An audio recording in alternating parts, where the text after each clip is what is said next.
Morning, everybody. Well, speaking of that fire alarm, I knew in my head that I must have done something wrong today, and that the fire alarm was only testifying to that. But,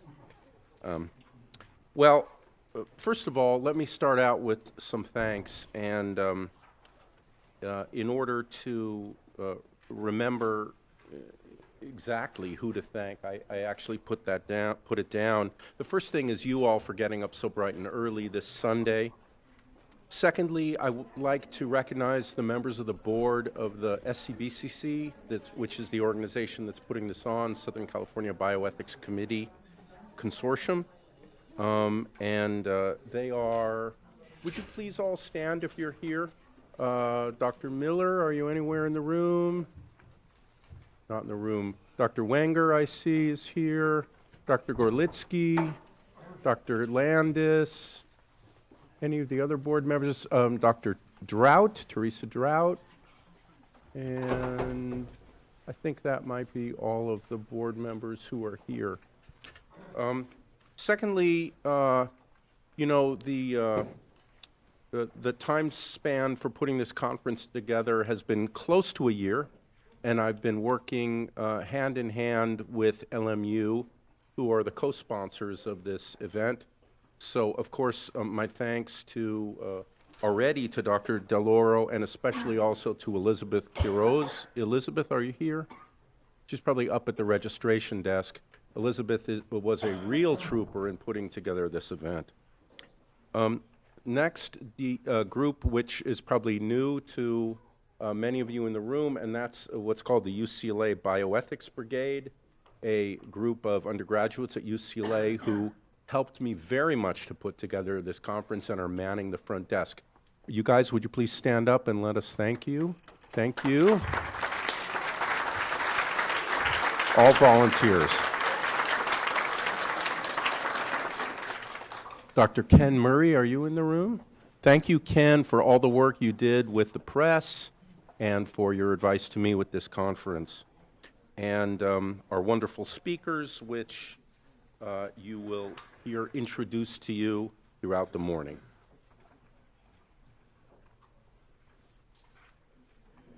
Okay, bathrooms are outside, directly out the back doors. Let's all put our cell phones on silent and our pagers. In regards to questions and answers, our plan for the morning is that we will be, after each lecture, collecting 3x5 cards that I will pass out to you. We will pass out pencils, and the brigade students are going to help me collect all those. And then we will save up the majority of all of those questions for the panel period at the end, which is going to be a nice hour and a quarter. If there's any immediate clarification questions, you can ask them after at the end of the speaker's talks, but the substantial questions we'd like to save for the end. Lastly, you can see there the website of the parent organization for this conference, and that's socalbioethics.org, and you're all welcome to go there. So it's humbling to speak about brain death, or as we'll call it in this conference, or more properly call it the determination of death by neurologic criteria. Or if you believe that the greatest good that we can do in healthcare is to save a life, then is it not also critically important to definitively decide when we can't save a life? And there's probably no more significant way that we can say that we can't save a life than to declare someone dead. And there's one thing for sure, which is that once someone is declared dead, once someone is truly dead, there's no real medical good which may come to a corpse. We might be able to help the family. We might be able to help a fetus. We might be able to make people feel better about the passing, but we're not going to medically help that individual. So ultimately, declaring death is a great declaration of powerlessness. the lack of ability to save that life, and that is indeed humbling. I find that the critical difference between society's conception that doctors might feel themselves to be playing God is more interestingly a projection on them rather than anything that they might want. There is a saying in bioethics that great cases are made by young women and old men. I don't actually know the origin of that. We begin today's conference by considering the lives and deaths of two beautiful young women and the unique confluence of events that thrust both of them onto the world stage simultaneously approximately 13 months ago. Neither was meant to die. This one, Jackie McMath, by uncontrolled hemorrhage, which came after a uvulopalato-pharyngoplasty and tonsillectomy for obstructive sleep apnea in Oakland, California. Declared dead by neurologic criteria 3 days after her surgery, Jackie has spent the ensuing 13 months on a ventilator with a tracheostomy and a gastric tube in institutional settings in New Jersey, and most recently, reportedly, in an apartment. Interestingly, you will find that a huge trough of information on this case comes from the local paper in Oakland, where you can find a large web cache of everything you would ever want to know. A bitter legal battle ensued, and it has ebbed and flowed, providing an uncanny link to another young woman whose legacy was also a great case in bioethics, the Terri Schiavo Life and Hope Network, the foundation set up by her family, provided the McMath family an annual unspecified award, presumably to financially support her care once declared dead, because of course insurance would not pay. How long this arrangement will last is unknown publicly.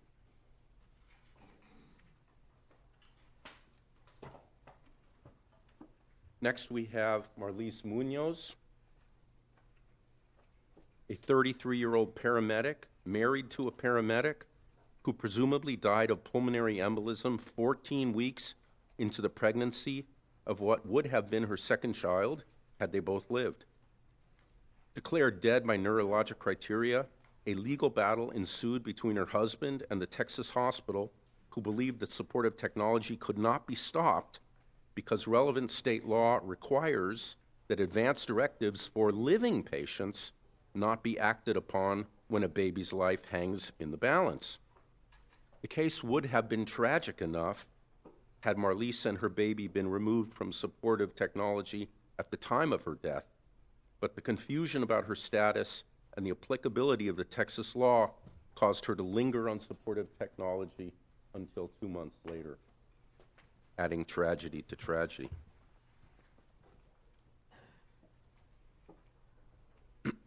Here we have a schematic of the levels of controversy that exist in our topic today. And you can see that I put only 3 levels of controversy, but that's limited by my PowerPoint skills. If I had greater skills, there would be even more layers of controversy, and I think that one could certainly add here financial, and one could certainly add political. We begin at philosophical and scientific, which is the groundwork area of controversy. Here you have an odd confluence that actually lingers back to the much older idea of natural philosophy, that at its root, science and philosophy really are merged in a sort of mystical bond, right? And this, of course, affects the fewest number of people, because one has to be quite understanding in order to get into some of this area of controversy. The legal controversy that exists will be largely some of the topic of our keynote speaker this morning, and that affects more. And then we have the largest area of controversy, which affects the greatest number of people in the population, and that's sociocultural and religious.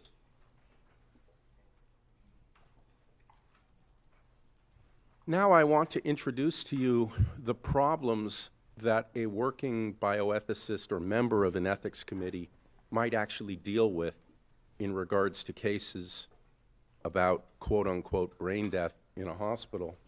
And I put these all to you in terms of quotes. How can he be dead if his heart is beating? Here we have an inference to the scientific area of controversy, but it's natural that families would bring up this concern. Why do you want to rush into pulling the plug? Can't you give us more time? As a matter of fact, one case that I remember well family asked me to indefinitely prolong supportive technology until family could arrive from a foreign country, but they didn't have the money to fly in. So they asked me to prolong until family could save the money to fly in. We want you to do everything, you just can't stop now. So exactly akin to what happens in plain medical futility disputes that don't involve death, but that everything here would even encompass going beyond death. Our religious authority figure won't allow it. What I find is that there's about a 50-50% chance that family might be right about that. In that many times they estimate what they think their religious authority figure might say, and they're wrong. You're only doing this because you want to harvest organs, which is indeed the sharpest barb that we might have to deal with this morning. And lastly, you're only doing this because we are poor, powerless, disenfranchised, or a member of a minority group, and that you wouldn't treat others this way. And that also is a very sharp barb. So with those comments, we set the stage for our conference. And at this point, it's my pleasure to introduce our first speaker, and that's Rabbi Jason Weiner. The rabbi is the chief of the chaplaincy department at Cedars-Sinai Hospital in Southern California here. He is an Orthodox rabbi and vice president of the Southern California Board of Rabbis. I'm pleased to tell you that he has double ordination, as we say in Hebrew, smicha, and that is sort of akin to having 2 PhDs. He also has a master's degree in Jewish history. At this point, help me welcome Rabbi Jason Weiner. Thank you. Good morning. I'm not so sure if it's 2 PhDs, maybe 2 masters. But it's great to be with you all this on a Sunday morning talking about brain death. Usually my Sundays are spent with people trying to avoid talking about work with me because they don't want to get depressed by my stories and the things that I do. So it's fun to be around people that are actually interested in this topic and want to talk about it together. So I hope we can all learn from each other this morning. I have this PowerPoint here, but I don't know, some might accuse it of being a little bit of a pointless PowerPoint. There's not that much information on the PowerPoint. But it's there, so hopefully it's helpful. So I just want to share a few things about how the Orthodox community, how we have our approach to brain death, how we deal with these cases in real life, and what I think might be important for people to know about dealing with Orthodox Jews. And hopefully from this, not just Orthodox Jews, but anyone with religious beliefs that sometimes might conflict with accepted standards in American society. And so the first thing I want to talk about is, if I'm going to talk about how we have these views, I want to share with you the background. And so you'd have to understand what the Talmud is. Actually, there was a patient at Cedars this week who is not Jewish, and he wanted to know, he said, I'm at Cedars-Sinai, I want to know more about Judaism. So the referral came in that a patient wants me to bring him the Talmud. I decided first, maybe let me go meet him. So I said, you want the Talmud? He said, I'm bored. I want to do some reading. Can you bring me up a copy of the Talmud? I said, do you realize the Talmud is is dozens of volumes. It's about 7,000 pages, and it's in Aramaic. So he said, okay, well, maybe if you could just teach me Aramaic real quick and you could read it with me. He was like, he didn't give up. But luckily I went on Wikipedia and printed out a summary of the Talmud for him. But basically the Talmud is the source of Jewish law. I mean, obviously the Torah is the source of all Jewish law, but the Torah was given in such a manner that it's sort of like Cliff Notes. The written book of the Torah that we have is not really conclusive in itself. I mean, it's the source, it's the basis of everything, but there's so many questions that you have to know the tradition that has been handed down to understand how to apply the Torah. So the Talmud works in a fascinating way. The Talmud works through giving principles and case studies. Oftentimes cases that no one would ever imagine. It has cases of what do you do if a fetus from one cow is transferred to another cow? All these questions that they never could have imagined in those days and actually are relevant today. So like, for example, I think I didn't put it there, but this is a pointless PowerPoint. But there, for example I give people all the time is, the high holidays, Rosh Hashanah, we blow the shofar. So someone might ask, well, what if you have a very big synagogue? Can you blow the shofar through a microphone? Now, I don't want to get into denominational politics. I'm not criticizing non-Orthodox Jews here. I'm just saying how Orthodox Jews come to their rulings. So the Orthodox rabbi would say, well, can we blow shofar through a microphone? Oh, the answer is in the Talmud. And the congregant might say, oh, give me a break, Rabbi. I'm not stupid. The Talmud was written almost 2,000 years ago. They didn't have microphones then. So the rabbi would respond, well, no, that's true, but the Talmud gives us principles. So it actually has a case of what do you do if someone's coming to blow the shofar in your synagogue and they trip and they fall into a pit? Could happen. And they're in a very deep pit and they say, well, I'm the one blowing shofar, so I'll blow it from here. And you hear them blowing shofar, but all you really hear is the echo from the pit. You don't actually hear the initial sound. You hear the echo. So the Talmud says that's not good enough. You have to hear the direct sound of the shofar. So the rabbi said, that must be that a microphone is actually parallel to the pit, and therefore we know how to answer this question. That's a modern question, but we have principles going back to the Talmud to deal with this question. So in general, especially when it comes to bioethics and questions we have in the hospital, I think we'll talk about this more this morning, we believe, our position is that religion provides definitions. And a definition of death, which we'll get into right now, is a religious, philosophical, ethical issue, not necessarily a medical question. The definition of death is a religious question for a religious person. The criteria for determining that definition is, of course, a medical question, and we rely on medical experts to determine the criteria.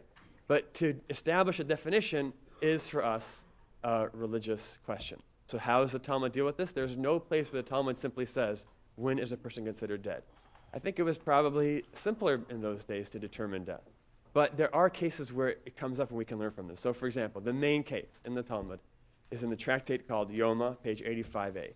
It says, what happens if someone's walking on the way and a building collapses and they get trapped under the building? So why is that a question? Well, it's on the Sabbath. And technically you would not be able to dig through the rubble of this collapsed building on the Sabbath. Now, maybe today if you would. Let's just go with the story itself, and we're not talking about what we would practically do today. So there's a person buried under there. We need to save the life. In Judaism, as in most traditions, saving a life overrides almost everything. We do everything we can to save a life. But we would not do everything necessarily to save a corpse. So according to the assumption of this piece in the Talmud, if we know that person's dead, we would not be able to dig them free from the rubble until after the Sabbath.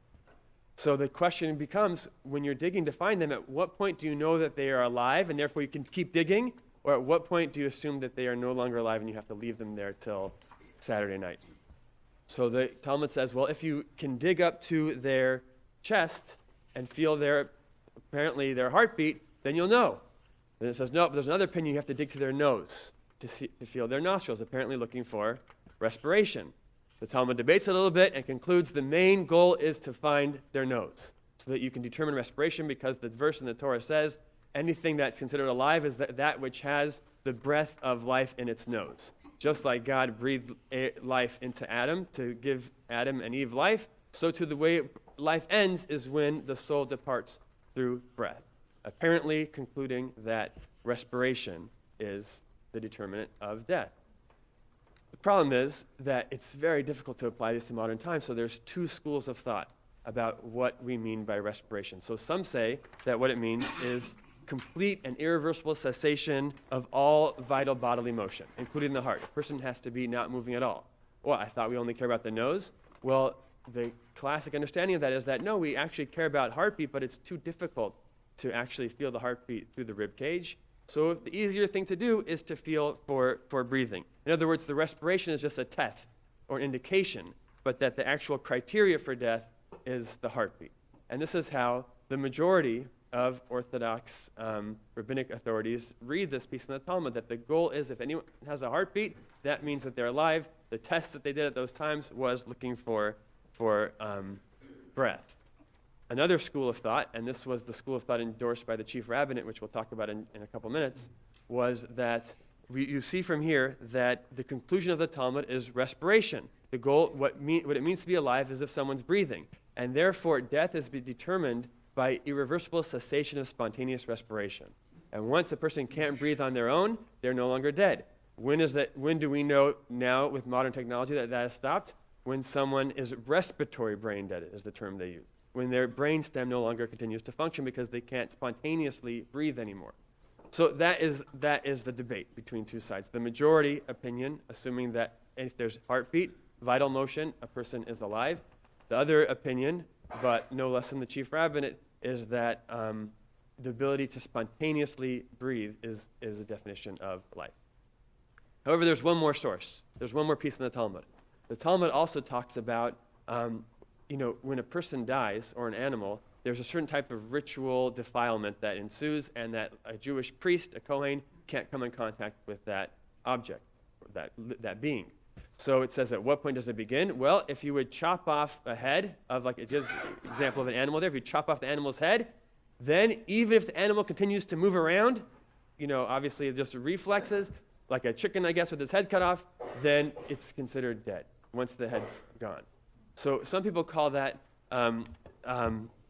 what's the word for it? I actually have it in my notes. I'm just trying not to look because I'm trying to be fancy. Physiological decapitation.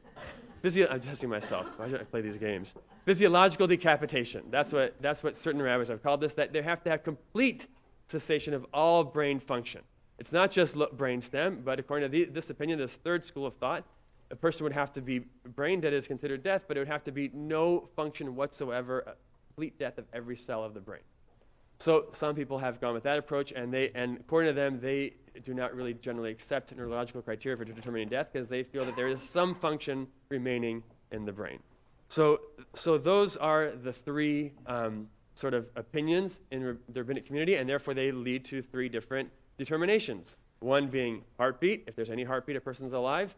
The other being brain stem function. Without that, a person's considered dead. The other one being whole brain death. Those are the three definitions. And like I said, the majority view in the rabbinic Orthodox community is that if there's any heart function, a person is considered alive. So in Israel, here's what happened. There's always a lot of tension between the rabbinic community and the medical community, especially because of the issue of autopsies. Jewish law discourages autopsies unless they can be used to save a life or to save a person who's currently in need of the information. And the Israeli medical establishment was very interested in doing autopsies to learn. And so the religious community frequently would be protesting against the hospitals for autopsies and making a lot of noise to try to prevent autopsies. So that happened. And then in the 1960s, Israel wanted to be like everyone else and be able to do heart and liver transplants. And so they began asking the question, can we do these in Israel? What do we consider to be the definition of death? And they found that there was a lot of opposition in Israeli society, not necessarily Orthodox society, but that Israeli Jews felt like this is probably not allowed. And the medical community realized, if we're going to make this happen, we need the permission of the rabbis. If the rabbis endorse this, then we could go forward. So in like a surprising move, they turned to the rabbis and they said, even though we normally work independently of you, we're asking you the question, if you come out with the permission for us to accept neurological criteria for determining death, then we can go forward with this program and save lives through heart and liver transplantation. Those are the two issues at that time, heart and liver. So the rabbinate convened a committee of great rabbis and medical scholars and physicians, and they sought opinions from all over the world, and they debated it, and they came out with a ruling that neurological criteria would be considered death, and the brain stem death, not just whole brain, but that would be considered a valid approach to determining death. But they had a number of criteria. They had to have lots of confirmation, and they had to be absolutely sure, and they had to have independent review. Included in that, they had to have a rabbi on the committee. Every time brain death was determined, a rabbi had to okay it, a rabbi that they approved of. So what happened was the medical establishment said, okay, we got our permission, we're ready to go. They took all those criteria and ignored them and started publicizing, guess what, we're moving forward with brain death in Israel, and now we can transplant hearts and livers and move forward and save all kinds of lives. So the rabbinic community was furious. They said, wait, even though most of the rabbis at that time in Israel published briefings at that time saying we disagree with the rabbinut, even the rabbinut said, you're not going by our criteria. We thought we had a deal here. We didn't trust you, and we gave you our trust, and now you violated it. And so they took back their permission. But it was too late. The cat was out of the bag. Everyone said, no, they let it, they're being silly, and they just moved forward. It actually wasn't resolved until just a couple years ago when they finally came to a conclusion. And actually, in final conclusion, the rabbinate again permitted brain death, but they required a reasonable accommodation clause because they realized at that time most Orthodox Jews are not going to accept brain death. And so the government would have to accept the fact that many don't accept it. But what we realized, looking back on that incident, was that the medical community and the religious community were talking past each other. They were speaking in different languages. And the terms that we use for it is that, from a religious perspective, death is a status. And from a medical perspective, death is a state. And they didn't realize that they were speaking in different languages. Death being a status, there's such thing as a religious status. Let's say, for example, marriage. If someone who gets married goes from 1 minute from one status, and the next minute they're in a different status. And for insurance or all kinds of things, or adultery, any kind of issue that someone could do, what changed about them? They're the same human being, the same person, but because a rabbi or a priest or whoever said, I now pronounce you man and wife, all of a sudden, what changed? Well, from a religious perspective, it's a status that changed. They are now in a different status. Their biological state hasn't changed, so death, from a medical perspective, was when does my biological state go from being alive to dead, and how do we determine that? But from a religious perspective, it was a status, and in Judaism, a status has a lot of implications. It has implications about laws of mourning, laws of inheritance, laws of the Sabbath, all kinds of things that we need to know a person's status. We once had in our ICU a patient who was brain dead, and his son was asking the doctors, he was asking me, do I start planning the funeral now? Do I begin calling my family? Do I begin, cleaning out my mother's house? What do I do now? She's brain dead, but my rabbis are telling me we don't accept brain death, so I'm so confused. So we were saying, well, let's meet with the doctors and we'll go from there. We're meeting with the doctors, and he says, doctor, what's going on with my mom? What's her chances? And she thought that he was in denial. So she said, what are you talking about chances? His chances are death, only death. He's dead. And he just started crying. He couldn't handle it. I had to explain to her, he wasn't really asking about what her chances of survival are. He knows that. But we're trying to figure out her status. Right now, is she his mother, who he honors and respects and spends time by her side? Or is she his deceased mother, who he now has to plan a funeral for? It was the status that the problem was. And so that is what we discovered from that incident with the rabbinut in Israel and the medical establishment. So the last... Oh, I haven't been using this PowerPoint at all. Sorry. I told you it was a pointless PowerPoint, and now I'm going backwards. Okay, so backwards. That's the way we sometimes like to go. Oh, yeah, state for status. Okay. So now the last point that I wanted to make. Well, how much time do I have? Yeah, 10 minutes. Perfect. So the last 2 points, I'll throw in 2 then because I have 10 minutes. If you give a rabbi 10 minutes. Anyways. Is first of all the role of the rabbi in the Orthodox community. That's something important for people to understand, which is that a rabbi plays a role primarily of a legal decisor. The rabbi's role is not necessarily pastoral, even though it might be, but Orthodox Jews look to their rabbi to provide guidance on interpreting Jewish law in complicated situations. So people oftentimes put a lot of stake in what their rabbi says, in trying to reach their rabbi even at all hours.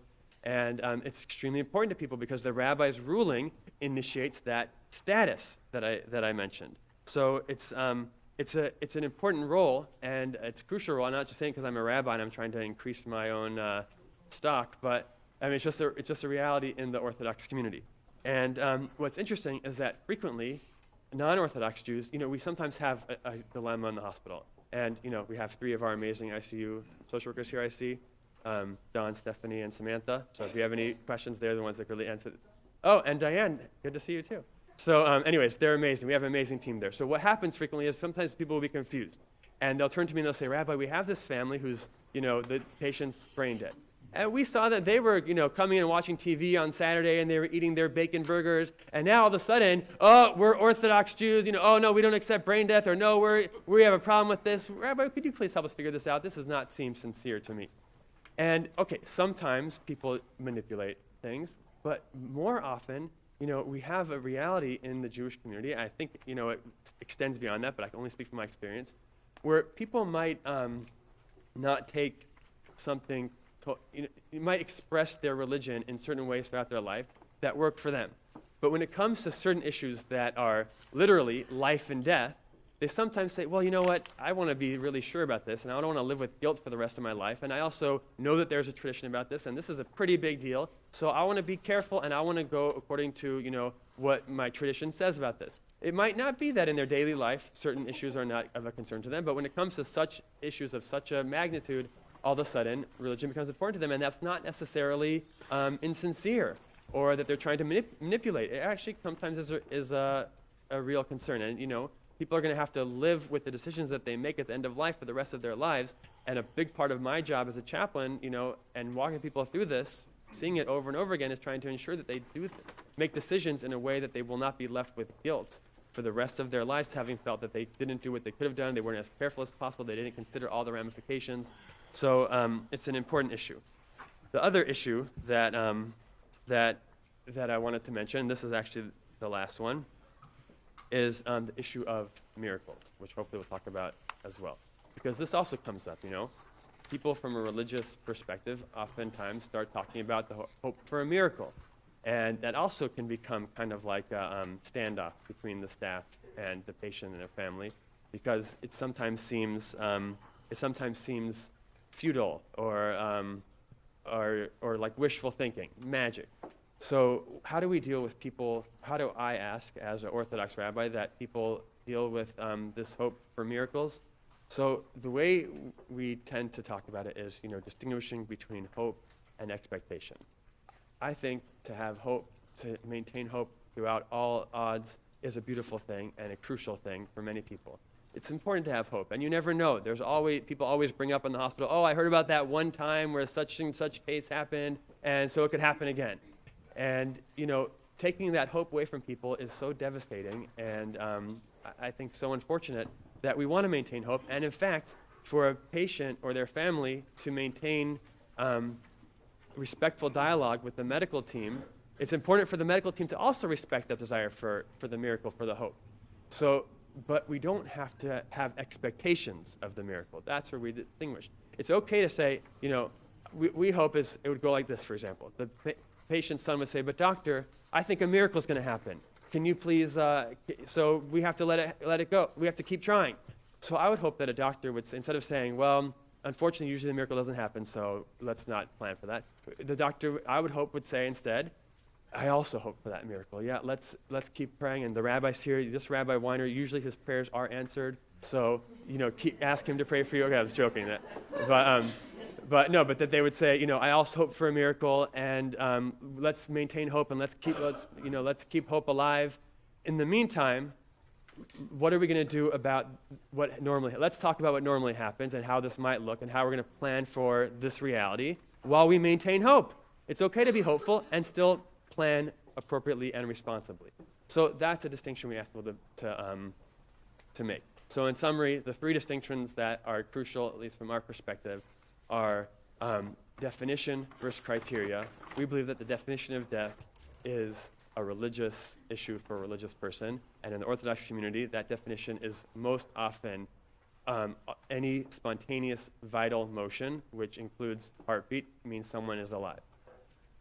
Then we distinguish between state and status, that we might be talking to someone and we're talking about a biological state, but they are thinking about a religious status. And if we're going to have appropriate communication, we have to understand the difference between state and status and recognize that they are concerned about a religious status, and that's a religious issue. And then between hope and expectation are distinction between allowing people to maintain hope despite all odds, but while we are still responsibly planning for the likely outcome and the expected outcome, but yet maintaining that sense of hope.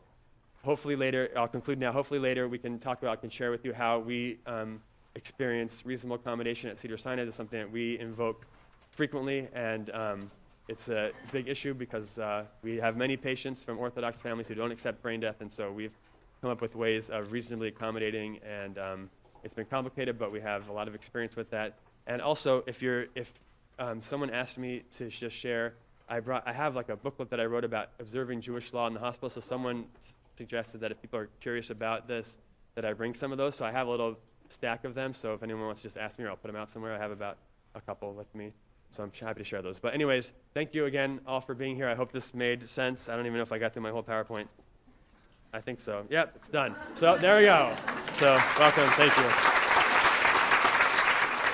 It's my pleasure to introduce Andy Lampkin, PhD, who is a native of Chicago and has been teaching theology and bioethics for nearly 2 decades. Andy is an associate professor of social ethics in the School of Religion at Loma Linda University. He has earned a Doctor of Philosophy degree from Vanderbilt University in Ethics and Society, and it was actually Dr. Finder, one of our board members, who introduced him to me. He has focused much of his academic career on the intersections of Christian faith, healthcare, and social justice. He currently engages in health disparities research and explores the intersection of race, class, and healthcare. Dr. Lampkin has received funding from the NIH to better understand barriers to health research among African American Seventh-day Adventists. Additionally, he has served as an advisor and consultant to the Adventist Health Study 2, a nationwide longitudinal study. Please help me welcome Professor Andy Lampkin. First, thank you, Dr. Snyder, for the invitation. I'm very, very happy to be here today, and I hope I can say something interesting to you. It's quite a challenge to talk on this subject. This is not an easy subject at all. I mean, to talk about death is just not easy. And then to talk about dialoguing with the African American community about this neurological criteria for death, I find it to be quite challenging. But I'm very, very happy to be here today. And in many ways, I see my presentation as really providing some clues to talking about these issues. I don't think one person can sum up the issue for all 40 million of us out there, but at least provide some clues. This is the context for actually talking about the subject, in my mind, racial and ethnic health disparities, blacks underrepresented in clinical trials, blacks' mistrust of healthcare institutions, and then African Americans' preference for more life-sustaining measures at the end of life. Again, trying to provide some context for the discussion, and then African American spirituality. The Institute of Medicine report on health disparities, I'm sure most of you have heard about it. Just a brief quote: although myriad sources contribute to these disparities, some evidence suggests that bias, prejudice, and stereotyping on the part of healthcare providers may contribute to differences in care, trying to provide some understandings of health disparities. And what I'm getting at is African Americans have an understanding of these disparities, and they have a sense of what's happening in healthcare, and they bring these attitudes with them to the clinical encounter. More than 100 published studies suggest that blacks receive lower quality health care when compared to their white counterpart. The New England Journal of Medicine, there was an article published in 2002, participation in research and access to experimental treatment by HIV-infected patients, and they played in this little tension. Despite being overrepresented by HIV infection, African Americans are underrepresented in medication trials. And the reasons that they talk about in this article: failure to recruit black participants on the part of the providers claiming that African Americans are a hard to reach population. And in many ways I think they are, as well as this idea that African American patients mistrust the healthcare system. Another essay I think is helpful: Distrust, Race, and Research, published in the Archives of Internal Medicine, found that African Americans were more likely than whites not to trust their physician, the medical establishment, and medical researchers, many believing someone like them can be used as a guinea pig. Okay, I went the wrong way. What do these studies suggest? They tend to confirm African American suspicions that racism and bias are operative in the healthcare system. African Americans who have experienced interpersonal and institutional discrimination may be affected by concerns of continued discrimination in the clinical encounter. These attitudes influence their encounter that they have with healthcare providers. Experiencing what are the origins of their concern and mistrust?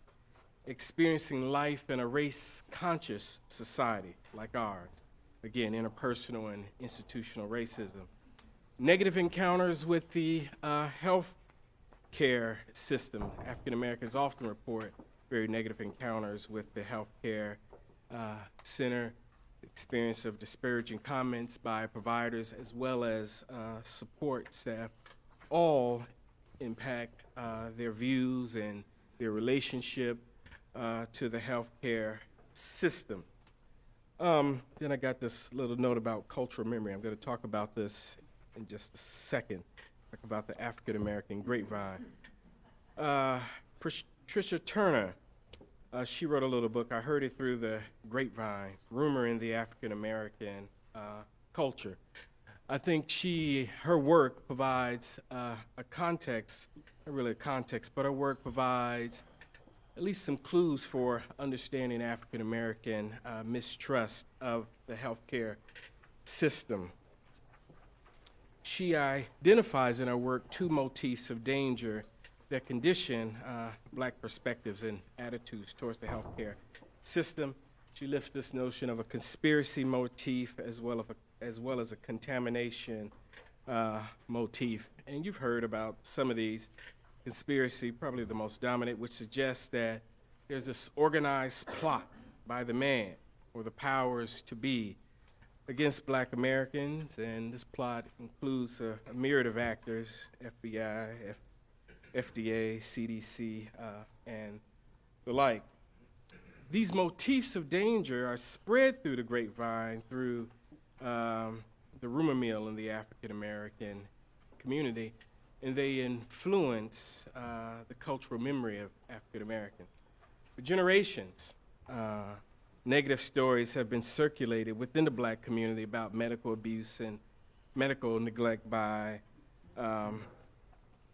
researchers and public health practitioners. You all have heard about the Tuskegee syphilis study.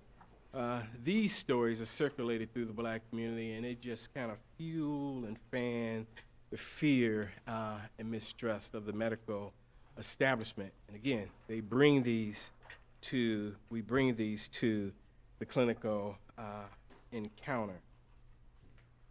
Let's skip through this one, two actually. And here's the thing, medicine has never really been a value-free discipline. African Americans understand this, and many others understand this as well. I think it was 1972 when the Tuskegee study hit the surface. I think many for the first time realized that medicine has not always been value-free. Medicine, like any institution in society, tends to reflect, reinforce the beliefs and values of the powerful in a society. medicine and science offered medical theories to justify slavery and later the subordination of black people. They reinforce societal negative attitudes that black people were inferior, something less than human, and at times justified abusive medical experimentation. So this history of medical abuse and neglect remains in the cultural memory of the black community. Again, I'm being redundant for a purpose. They bring these attitudes to bear in the clinical encounter.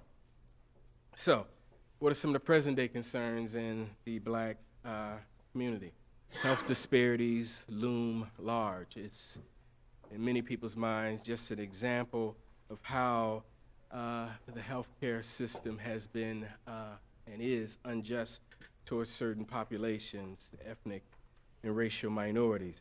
The Tuskegee study, again, as already talked about, still talked about and discussed in the black community, and it's just an example of the harm that may come towards one if they ever get too comfortable with the healthcare system.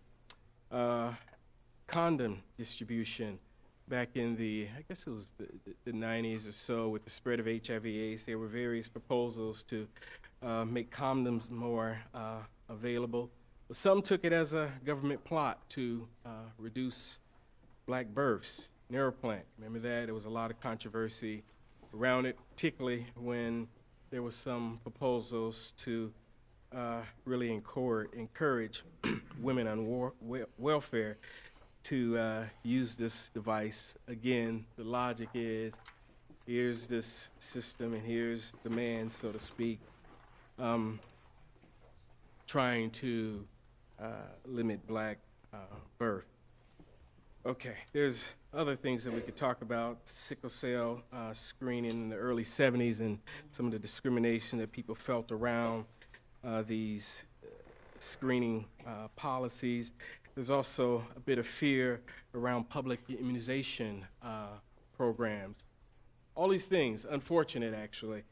And the concern is that, again, with the Tuskegee syphilis study, the concern is that African Americans were given syphilis. We know that the reports, they actually had syphilis and they were just studied.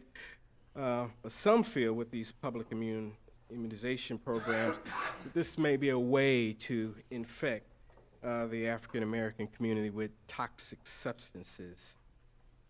So, again, this is the context in my mind for discussing all the challenges, really, in the healthcare system, at least with this population. People, because people bring their baggage to the clinical encounter, and it informs their perception and attitudes towards providers, as well as healthcare institutions. And again, for black Americans, this plays out mostly as mistrust. Then I think what's important to note is that some of these fears, and I think it's unfortunate that the community holds these fears, but some of these negative attitudes actually have their root in medical practice.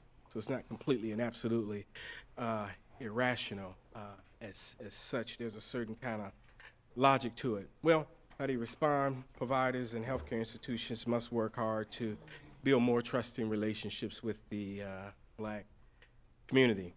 How do we talk to black families about death and dying? The first thing to keep in mind is that there's a great deal of diversity in the black experience. And I'll talk more about all of these in a minute. Pay some attention to spirituality.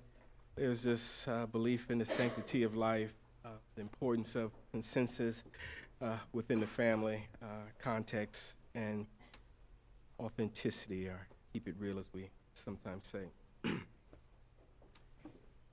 Relating to or regarding diversity in the African American experience, no one is just an African American, despite the stereotypes. There's a lot of ethnic diversity within the black community. African Americans, as such, trace their cultural roots to the United States and experience with slavery and Jim Crow segregation. but also very much part of the black community are West Indian blacks, and I'm married to a West Indian black, and there are African blacks, and all these various ethnic groups, they have very different ideas and very different understandings of a whole lot of different things, including medicine and culture. So there's a lot of diversity within the black community. There's regional diversity among black Americans, the southern, northern distinction, the rural-urban distinction. And all these should be at least given some consideration. There are class and educational attainment differences within the black community, and of course these will impinge on one's attitudes, perceptions, and the like regarding healthcare and the very issue we're talking about. And then there's a lot of religious diversity within the black community, although there are a few groups that kind of dominate: the Black Baptists, Methodists, and the various holiness, or what's sometimes termed Pentecostal groups. But there are minority religious groups in the black community as well. There are a good number of people who are Muslim, some black Catholics, and I belong to a minority religious group, Seventh-day Adventists, and a few are Jehovah's Witnesses. But the point I'm making, there's a good bit of diversity in the black community, and that need to be taken into consideration as we think about these issues. Blacks who are Afrocentric, who identify with their blackness and traditional, more than likely will be pretty spiritual. They have some notion of afterlife, this belief in heaven. And for them, when you're talking about the death, their deceased loved one goes to heaven and looks down upon us. Many blacks, and I see this in my own family, they tend to avoid the language of dead altogether. I mean, I'm not sure why. I just know in my own family, people don't use that language. So-and-so passed on. We suffered a loss in the family. This person is no longer with us. They use language like that. African Americans tend to have a profound belief in the sanctity of life. Perhaps this has to do with their experience, their negative experiences of being devalued and undervalued and underappreciated in society, where they place a lot of value on their life and the sanctity of life.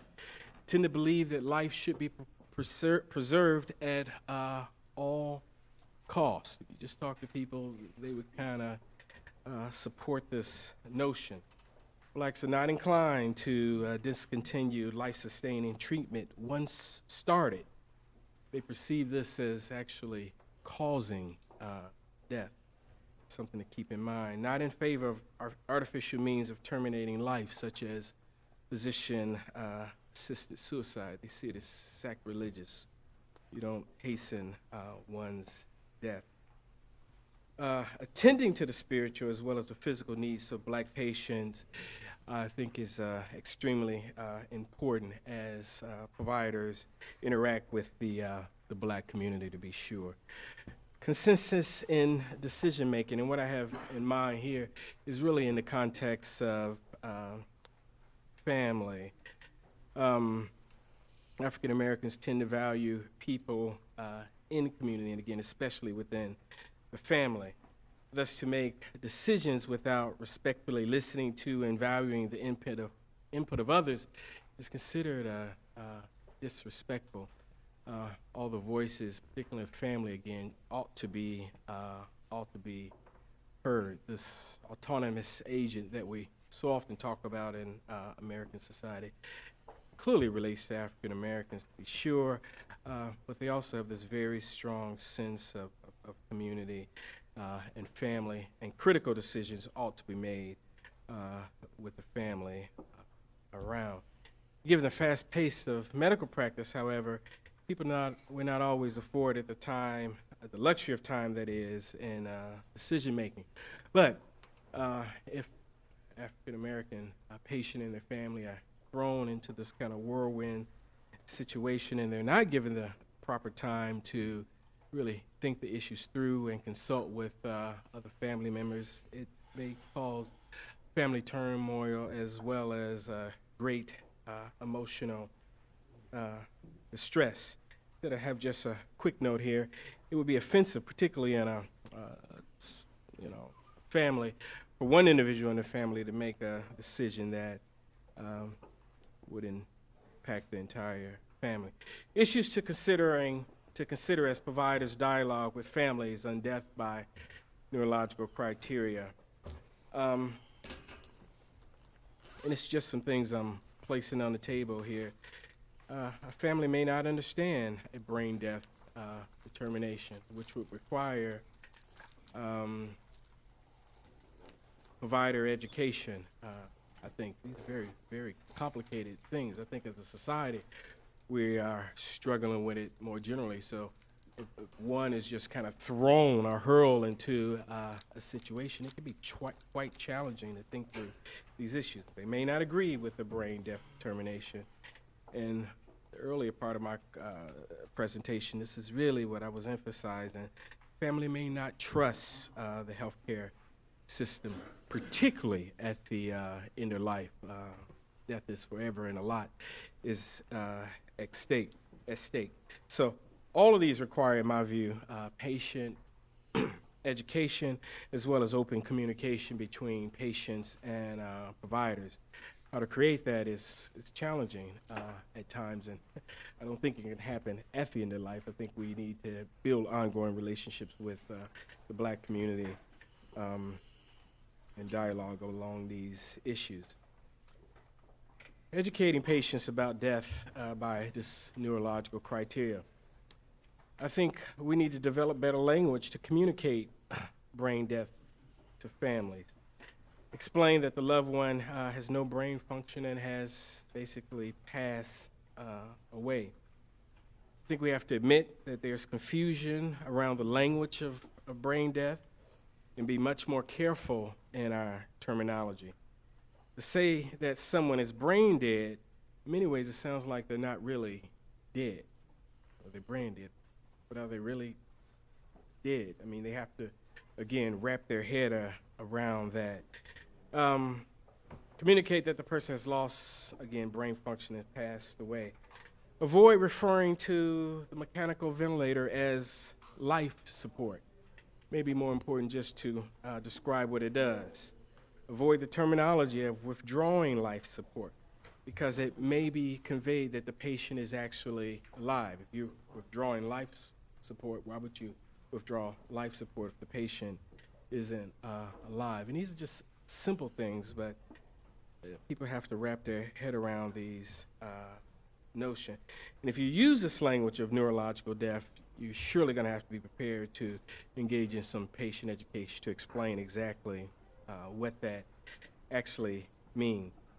When dealing with Black patients, sincerity and authenticity is key to building a trusting relationship. And I think providers in their day-to-day interactions with Black patients, they must work to building the groundwork of trust, because that trust has been breached, broken, and so must constantly work to build that trust. So patience, persistence, and security are essential. Black patients are keenly aware of prejudice and racial bias, and they can sense differential treatment a mile away, and that's something to keep in mind. So again, authenticity is extremely important. So you gotta avoid being patronizing, rushing, and I know that's difficult because you work in a very, very busy context. You don't have the luxury that academics do to sit around and talk about issues for a long, long time. But when dealing with Black patients, you must devote your full attention to them, because any slight is taken as just one more example of the mistrust, abuse, and neglect that's historic in so many people's mind. Take an authentic interest in your patients beyond their health conditions. And again, this is challenging and very busy practices when you don't have a lot of time to really get to know your patients. But that's important for African American patients. They have to feel comfortable with you in order to open up. So you really got to work to, in my view, to get to know them better. Communicate with Black patients regarding their end-of-life concerns. And these, again, ongoing things that ought to be done. So when we get to that point where you have a brain-death determination, it's not so much a crisis. Ask patients and families about their perspectives about end-of-life care and decision-making. So you have some clues going in. Ask them, have they thought about end-of-life care? Who would make decisions in the situation where you can no longer make decisions for themselves? Help them think through issues and processes like living wills. Raise questions about their spiritual life and whether or not they have a pastor or some kind of spiritual leader that they may want to consult with at the end of life. And then seek to understand, and I think this is a challenge, any mistrust that your patients may have, and avoid, again, deeming the mistrust as irrational fears of healthcare, because again, they're rooted in history. I think I'm going to skip down a little bit.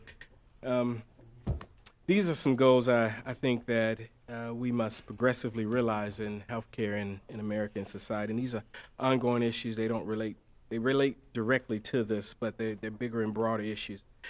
We're going to keep running these issues, particularly as it relates to African Americans, until we increase the number of minority medical professionals, particularly Black. We have to increase training in cultural competency and continue to raise sensitivity towards these kinds of issues. We have to constantly engage in better patient education. And we have to deal with racism and racial bias in healthcare, which I think is very challenging.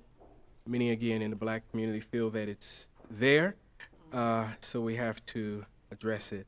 Then I think we have to recruit more minority bioethicists to talk about these issues and address these issues.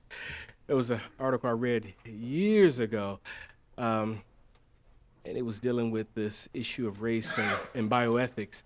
In a society like ours, an American society where we're very race conscious, bioethics as a discipline in my mind, hasn't done a good enough job of talking about issues of race.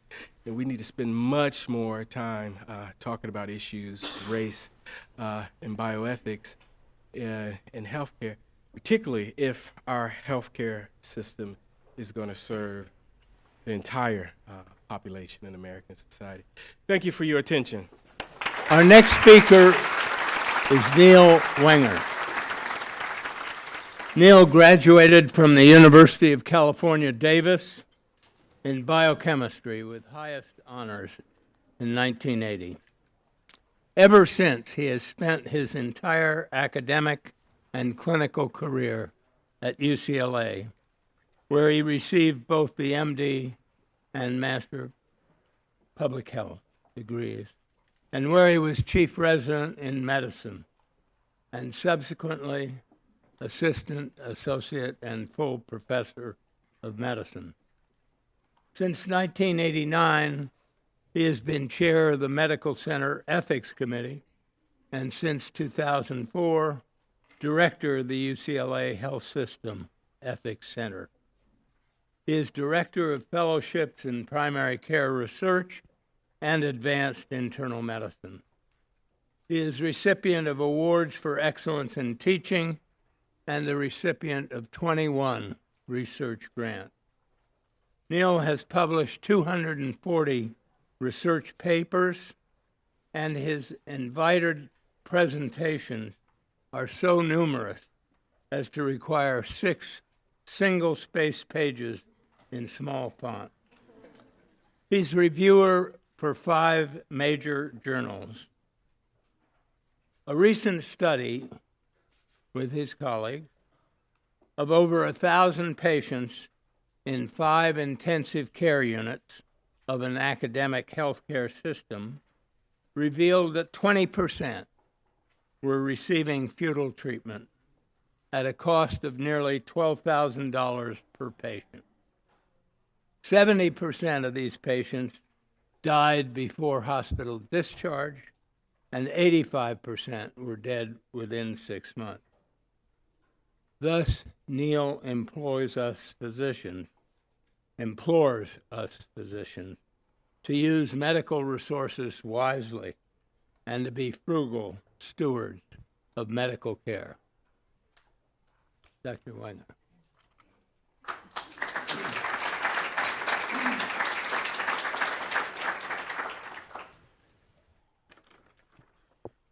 Ron, thanks so much for the way over-the-top introduction. My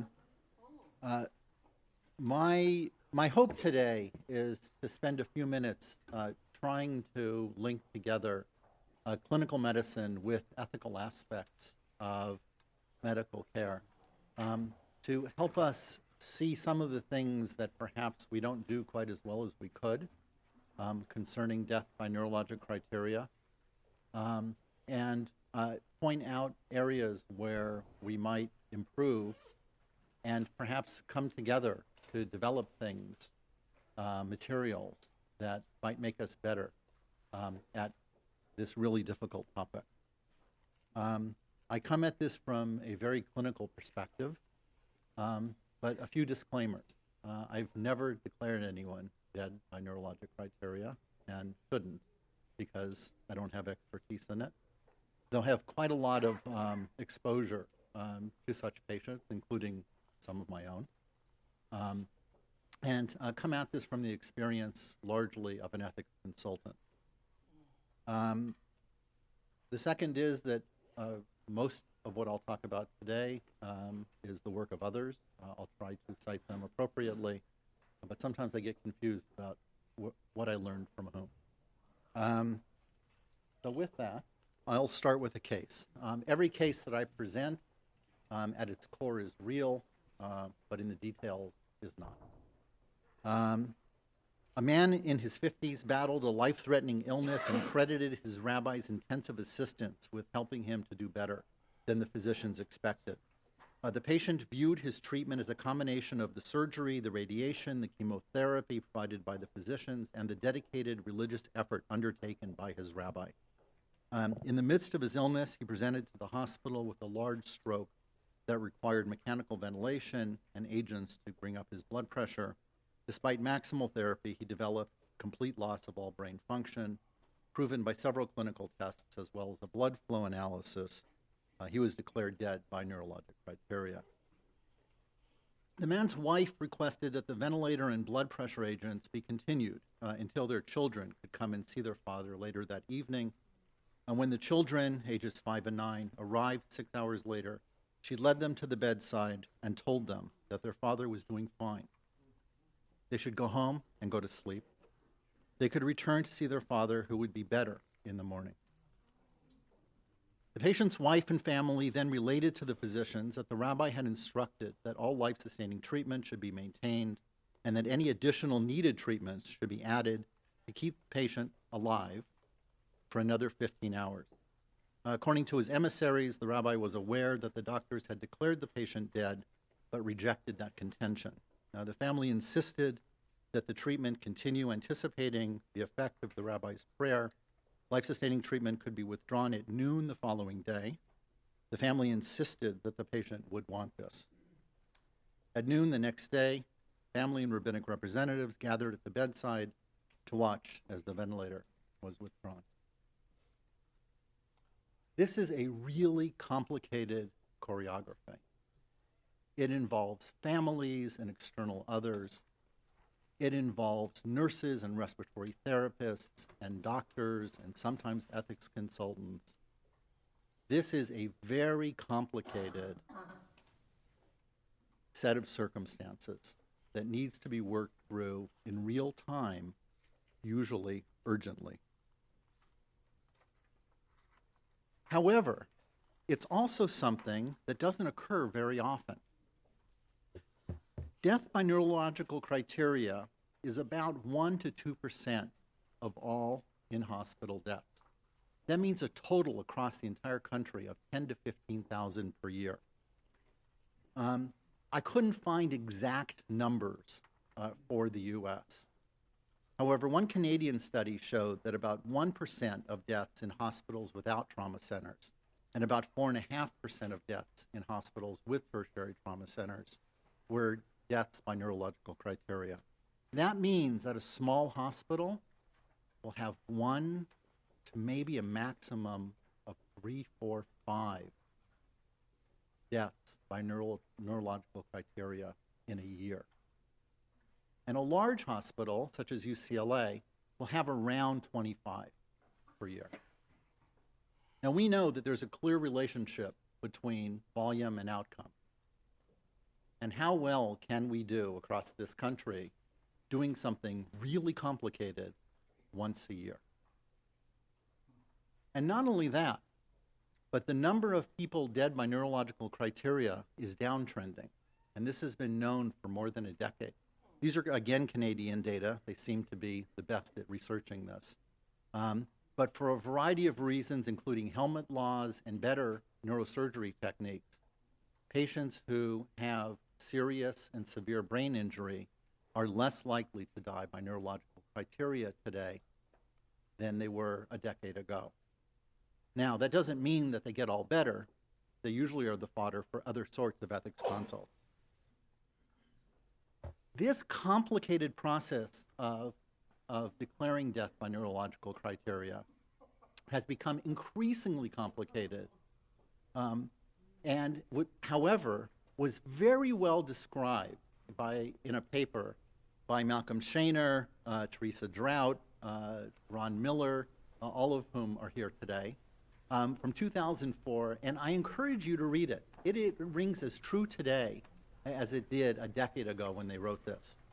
And they note that after Dorothy and her house fell upon the wicked witch of the East, and I can't sing this, the mayor said, as mayor of the Munchkin City and the county in the land of Oz, I welcome you most regally, but we've got to verify it legally to see if she is morally, ethically, spiritually, physically, positively, absolutely, undeniably, and reliably dead. As coroner, I must have her. I thoroughly examined her, and she's not only merely dead, she's really most sincerely dead. The wicked old witch is dead. This is a really complicated process, and they do a wonderful job of pointing it out in that neurology paper from 2004. And in fact, there have been continued updates about how one would define death by neurological criteria.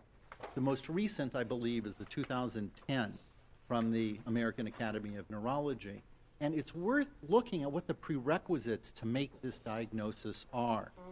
That there must be coma that is irreversible with a cause known, with neuroimaging that explains it, or at least doesn't contradict it, with no CNS depressants or paralytic drug effect on board, and no severe acid, base, or endocrine abnormality, and a somewhat normal temperature, a blood pressure of at least 100, and no spontaneous respirations. Those are a lot of criteria.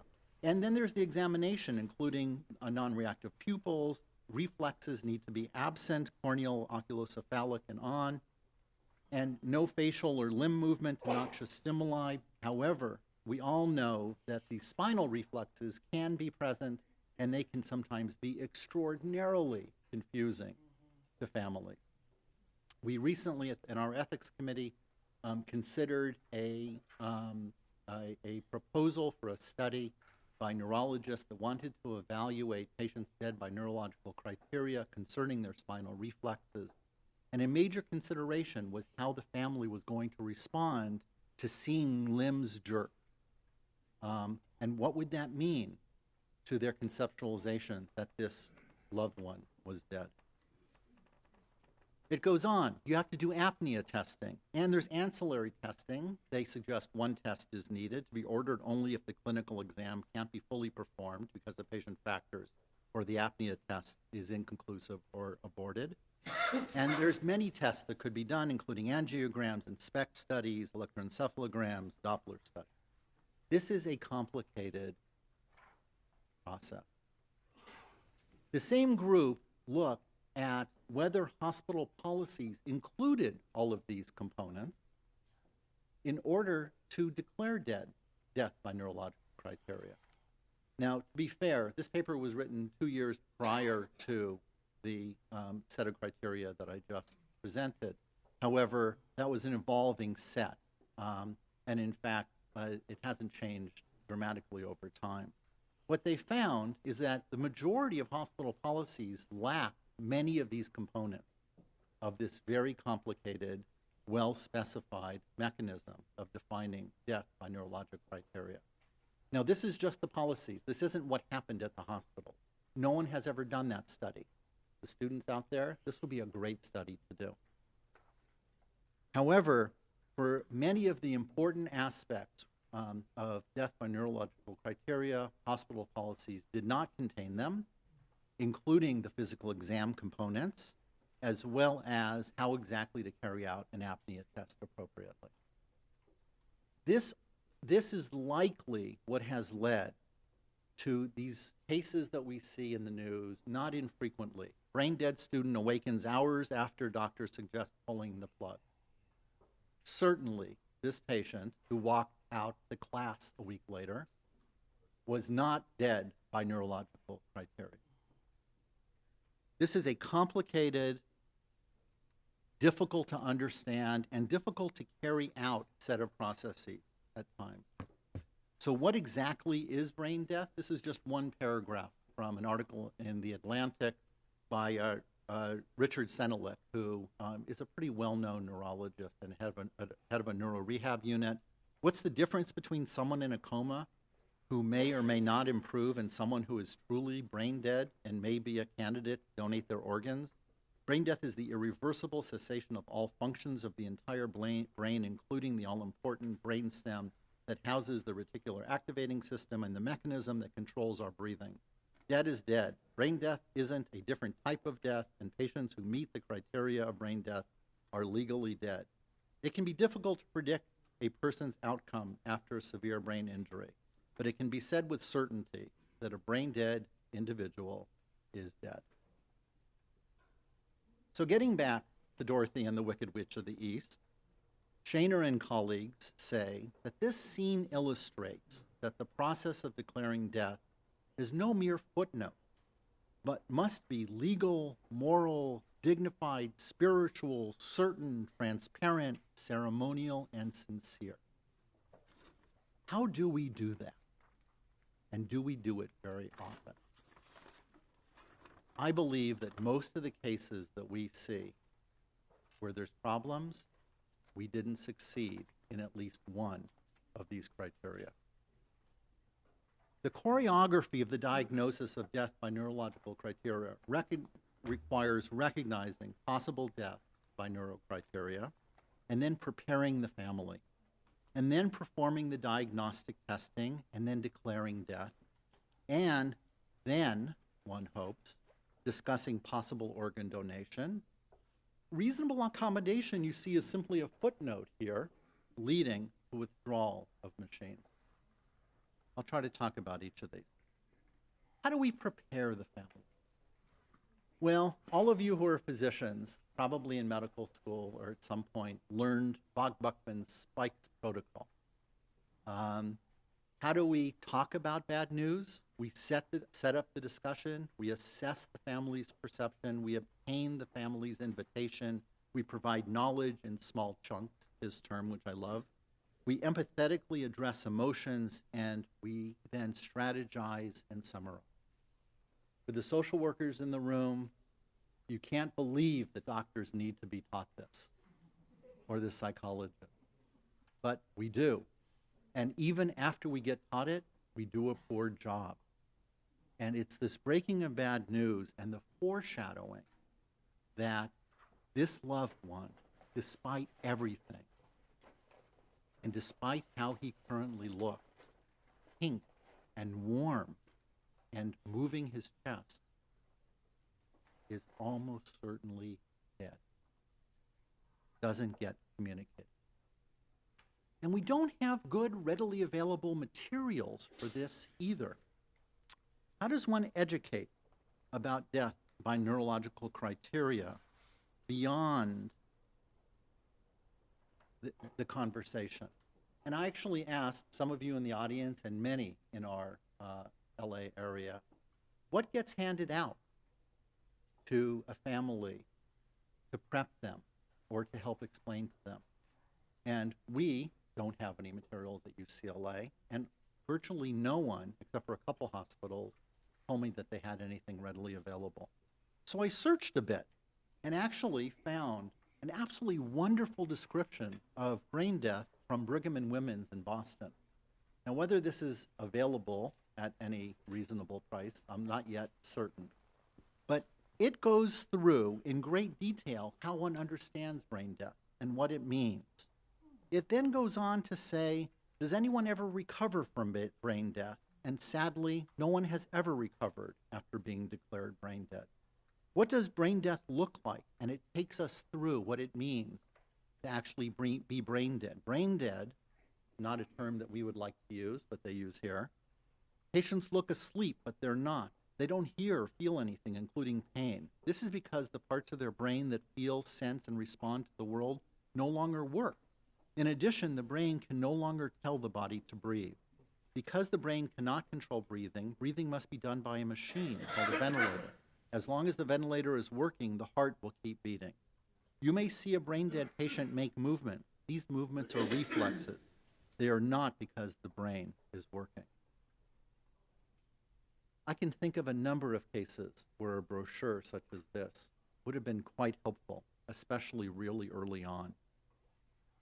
This is something that we might consider developing as a community. We might tweak it a little and make it different, but I bet it would be a wonderful educational addition to the way that we handle these cases, especially in a hospital that has to do it once a year.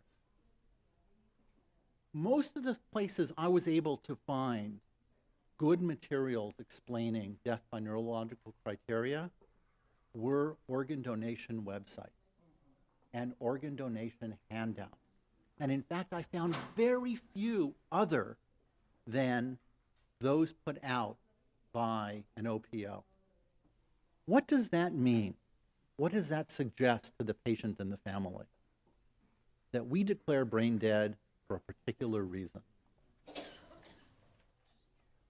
And here's another example, and I could have 40 examples of the best materials, all on OPO website. So case 2. In February of 2014, you guys, the date is not lost, right? This is immediately in the aftermath of the McMath case and the case in Texas. An 18-year-old male with a gunshot wound to the head gets transported to our neuro ICU.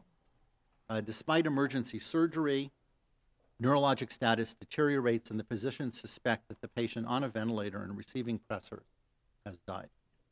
The family refuses the apnea test to diagnose death. Can they? Should they be able to refuse an apnea test? It's impossible to treat a patient unless a clinician knows whether the patient is alive. Dead patients don't benefit from treatment, as has been pointed out here numerous times already today. If a patient isn't to be transferred elsewhere to receive treatment, and I would parenthetically say, even if they are, that hospital is going to want to know whether an evaluation for death has been performed. But even if not, then I would posit that a brain death evaluation must be performed. One cannot treat this patient ethically without knowing their status. And therefore, consent is not needed. The best practice would be to inform and perform. That then leads to the disclosure of death, which the Shaner paper says should be direct and clear with veracity, enhancing the communication. Now, Dr. Lampkin pointed out that the words we use are very important. I frankly would have avoided saying passed on, but maybe I need to change the way that I now communicate with certain groups. In fact, one of the questions that I would like to hear addressed is, how do I know what words I'm supposed to use? We try to avoid euphemisms and jargon. A family needs to hear that their loved one has died, but we must disentangle the death declaration from organ donation. Now, we're already told to decouple. Those of you who are involved in these cases know that there's a decoupling between the death declaration and the discussion of organ donation, with the organ procurement organization having the responsibility for that discussion. I'd like to say that we must go further than a simple decoupling, that it is our responsibility to ensure that there is no confusion between the declaration of death and the opportunity to donate organs. If the family creates the linkage, it's a different story. Certainly, and perhaps most importantly, is the role of spirituality and ceremony around a death declaration. Our pastoral care, our spiritual care individuals within our hospital ought to be front and center. Perhaps even taking the most important role of interacting with the family and helping to prepare them. In no way should we be abdicating the physician's role to foreshadow and to declare death and make it clear. But it may very well be that we should have a minor role in this entire conversation, with our pastoral care representative playing the bigger part. Now, I'd like to present to you a study. Maybe some have seen it, but I had not until Joseph Rajo, one of our fellows, brought it to me, that I think tells us a lot about what happens after the declaration of death, or around the time, and helps us to better understand accommodation. This is a study from the Cleveland Clinic. They looked at 13 ethics consults for family requests of continuation of physiologic support after death by neurologic criteria between 2005 and 2013. They evaluated patient characteristics, the reason for the request, and the time of the accommodation and outcome. Now, I'm going to show you a slide that's difficult to see, but I'm going to walk you through it. These are all 13 cases. I think if I speak loudly, is it okay if I walk over to the slide? Am I okay? So here's 13 cases. They range in age between 14 and 87. Most are for strokes or tumors. There was one suicide attempt, one person found down. Some horribly tragic cases of an amniotic fluid embolism after a C-section, and a young 14-year-old with a post-op event causing cerebral ischemia. Does that sound anything like a case that we've done recently? And one heart case and one traumatic brain injury. These patients' families requested accommodation for very different reasons. What is accommodation? Leaving the machines in place while the patient is dead to accomplish some goal. 4 of them wanted the family to gather. And in fact, as we'll learn shortly, this is one of the specified reasons that we in California are supposed to accommodate. One of them drew out the time on the machines, indicating that they wanted to think about organ donation. One of them was angry about the outcome, as would not be difficult to understand, a 31-year-old now dead after a C-section. In that case, they were especially angry, as described in the article, because the families didn't reveal that they knew that the patient was dead for quite a long time. One of the cases, they were waiting for a miracle, and in 5 of the cases, they disbelieved that death by neurological criteria was death. There's one other case that I didn't discuss. And that's the case where they disbelieve the doctors in general. And it's very important to distinguish between disbelieving the physicians and not believing that death by neurological criteria is death. And that's one of the things that we, from an ethics perspective, need to carefully tease out in trying to understand how to assist in a case. You can see how long the accommodation went on. In most cases, it was well less than 24 hours. However, I do need to point out that there are the two longer cases, more than 75 and about 125 hours, that have asterisks by them. In those two cases, the families refused to allow a death declaration to be made because they refused the apnea test. The outcomes are shown. In a couple of the cases, the heart stopped on its own. In most of the cases, the families arrived, or through conversations, the team with the ethicists were able to work through to get to a resolution where there would be withdrawal. Those two cases without the death declaration were transferred to other hospitals. Just a comment on that. What an absurd proposition.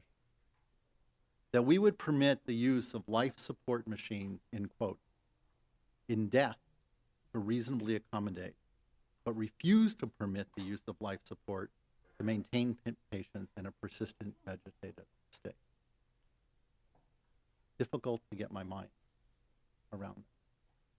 But that's what we do if we transfer a patient elsewhere on machines, propagating a death state. The types of requests for accommodation the authors of this paper put together as finite goal accommodations, usually emotionally driven or practically achievable. Almost all these patients, the accommodation lasted only a couple of hours until people could arrive, and they were virtually all accommodated within less than a day. Family arrival, emotional closure were the main factors.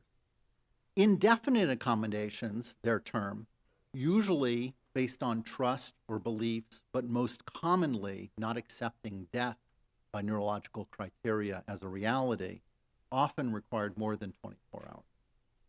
How we handle these two types of accommodation is of tremendous importance.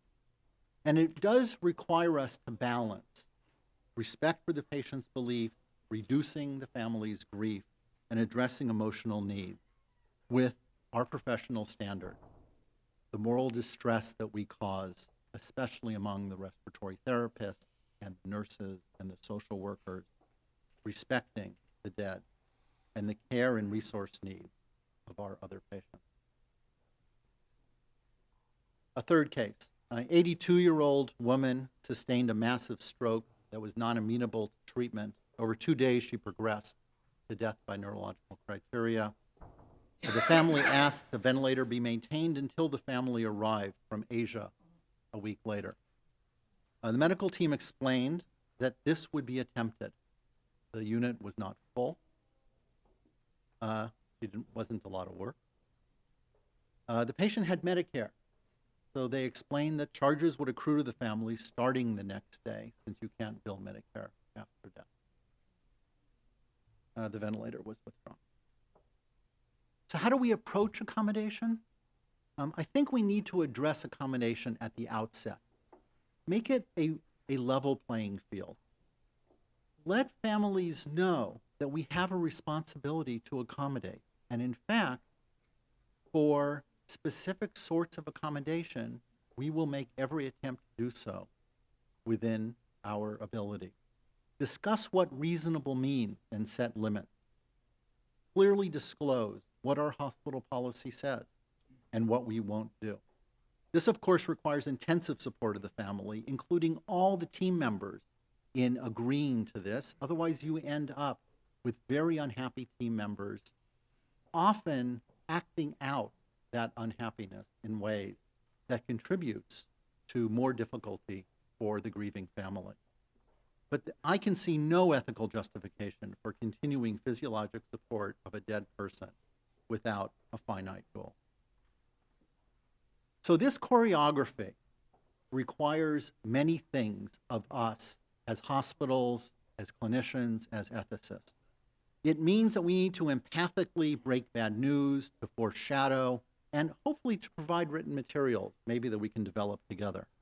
It means rigorous testing per guideline has to be performed and can't be refused. It means forthright disclosure and anticipating accommodation in advance, separating organ donation from death declaration, and setting a plan for withdrawal. This is what we will do. This is when we will do it.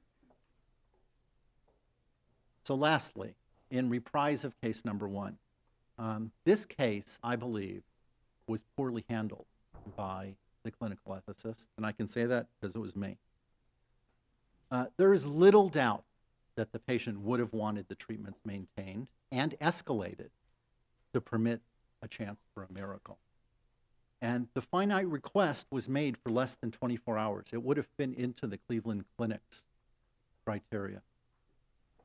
However, continuing physiologic support for this patient served no medical purpose, made us complicit in harming his children, compromised our professional standard, grievously disturbed the nursing staff, and led to a crisis of faith when the man did not breathe when he was extubated at noon.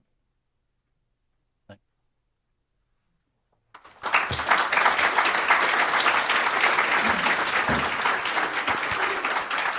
If you have questions for Dr. Wenger or others, please think of them now so that cards can be passed.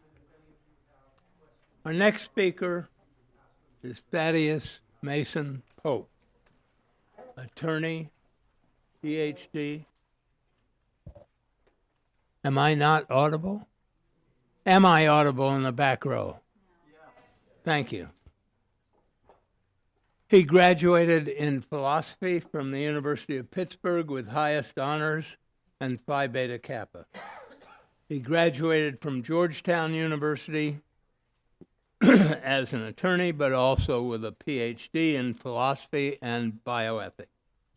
He clerked for the U.S. Court of Appeals of the Seventh Circuit and practiced corporate law for 7 years before joining academia. He has taught at the University of Memphis, the Widener University School of Law in Delaware, and is now associate professor and director of the Health Law Institute of Hamline University in St. Paul, Minnesota. Thad was on the program committee of the American Society for Bioethics and Humanities for the November meeting in San Diego, and he is chair-elect of the section on law, medicine, and healthcare of the Association of American Law Schools. He helped draft MOLST, medical orders for life-sustaining treatment for Delaware, and now co-chairs the POLST physician orders task force in Minnesota. He has over 100 publications, writes a regular column for the Journal of Clinical Ethics, and is co-author of a legal treatise on end-of-life decision-making. His name, Thaddeus, means courageous, generous, and kind. And he is not only wise, but also the most productive individual I know. Thad. Thank you, Ron. Hope I can move up a lot. So I think I might have a few extra minutes, so just indulge me for a second. How many people here are physicians? Wow, okay. Nurses? Chaplains? Social workers? What else? Students? A lot of students. Pharmacists? Oh, you're not even a pharmacist? Okay. Anything else? Or, huh?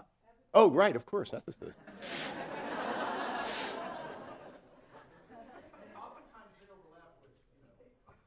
physician like Neil could raise his hand twice. Okay. Thanks for inviting me. Oh, I did want to say, there's a slide, these slides are, actually, these slides are not in your packet. I sort of kept tinkering with them, and so I've deviated away a little bit. They're pretty similar. If you want the actual slides that I'm going to use, which are going to deviate a little bit from in the packet, they're on my website, thaddeuspope.com.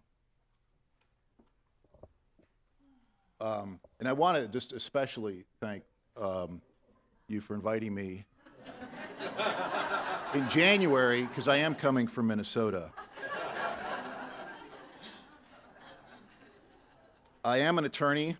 This is a New Yorker cartoon. I am a member of the legal profession, but I'm not a lawyer in the pejorative sense. And it is nice to be back on the LMU campus. I used to come here once a year. I used to practice in Century City. Once a year there's a business ethics competition that they'd hold here, and I'd come to be a volunteer judge for the business ethics teams. So here's my roadmap, and I'm going to proceed in 3 stages. First, I'm going to describe legal duties after the termination of death by neurological criteria. I'm going to provide a history of the 2008 California Accommodation Statute, and then I'm going to jump in and really look at what that statute requires of clinicians. So the determination of death by neurological criteria, or brain death, right? This was first articulated back in 1968 by the Harvard Committee. And in their JAMA article, the Harvard Committee predicted that, and this is a quote, no statutory change in the law should be necessary. Well, this was absolutely wrong because clinicians are really legally risk averse. They wanted clarity. And during the 1970s, states across the country aimed and tried to provide this legal clarity. Unfortunately, they took 5 different approaches, right? So we had 5 different types of law for the determination of death in different states across the country. So in 1980-81, in an effort to get uniformity, the President's Commission for the Study of Ethical Problems in Medicine drafted a standard, right? And so this is the standard that's pretty much the law in every state now. Is an individual is dead, it's either or. An individual is dead who sustained either irreversible cessation of circulatory and respiratory functions or irreversible cessation of all functions of the entire brain, right? And this was after the President's Commission drafted this. This was then became the Uniform Determination of Death Act. More recently, in 2008, the President's Council on Bioethics reaffirmed this standard. And the Council referred to the cessation of all brain function as total brain failure and equated that with death. So this has been legally settled since the 1980s. And in fact, it remains settled, at least legally. Brain death, and I'll just say that we're not supposed to use that term, but I don't want to keep saying determination of death by neurological criteria, is legal death. This has been adopted in all 56 jurisdictions, although I'll come back to talk about some exceptions. And it's not just the United States. There is a durable worldwide consensus in just about every developed country on Earth. Clinicians do not need family consent to stop physiological support. Why? Because once dead, the individual is not a patient. If they're not a patient, then there's no duty to treat. There's no physician-patient relationship. There's no treatment relationship. All treatment duties are turned off at death. So just a couple examples. The American College of Physicians Ethics Manual states that after a patient is declared brain dead, medical support should be discontinued. Locally here, the LA County Bar Association, LA County Medical Association Joint Committee said that once death has been pronounced, all medical intervention should be withdrawn. And this is the rule almost everywhere. It was the California rule for 34 years. But there are some exceptions represented here. But before we get to the exceptions, I want to quickly recap the legal status of brain death in California. So brain death was first adopted as legal death in 1974. That was codified in the Health and Safety Code. And then in 1982, California amended that to adopt the new Uniform Determination of Death Act language, which was codified in the same section. But at this same time in the 80s, other states weren't just adopting brain death as legal death. They were also discussing and adopting accommodation requirements. Now, I'm going to discuss New York, New Jersey, and Illinois because they have laws. But even though other states don't have any legal requirement to accommodate, it is a pretty common practice across the United States to provide some accommodation in the face of objections from, as we saw from the Cleveland Clinic study. Because Ohio doesn't have a law, but they accommodate nonetheless. So let's start in 1986 in New York. Now, at this time, in 1986 in New York, we had a bill passed through both houses of the New York legislature, passed the Senate, passed the Assembly. This bill was going to provide an exemption, for a religious exemption to brain death. And what I mean by exemption, as distinct from accommodation, is that the individual can basically opt out of being determined dead by neurological criteria, right? So you say, I'm only, in other words, you get this, you say, I'm only dead if I satisfy the criteria for cardiopulmonary death. Even though I satisfy the criteria for neurological death, you're not dead legally. So it passed the legislature, but the governor at the time, Governor Cuomo, did not want to sign it.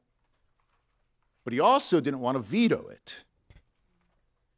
So he directed the State Department of Health to develop regulations as an alternative to this legislation. And that's what happened. Those regs state that each hospital in New York shall establish and implement a written policy, a procedure for the reasonable accommodation of the individual's religious or moral objection to the determination of death by neurological criteria. So this is the basic rule here, which is if you're dead, there's no duty to treat. But what New York did with the regs is they changed the right side of this conditional. New York actually, so normally there's no duties to treat after death, but now because of the New York regs, there are. But I do want to flag 3 limits in the New York regulations. First, it gives a lot of discretion to hospitals to write their policy. It doesn't tell them how to write it, just says write a policy providing reasonable accommodation. A lot of delegation and deference given to the hospital. Second, the only objections that count are religious or moral objections.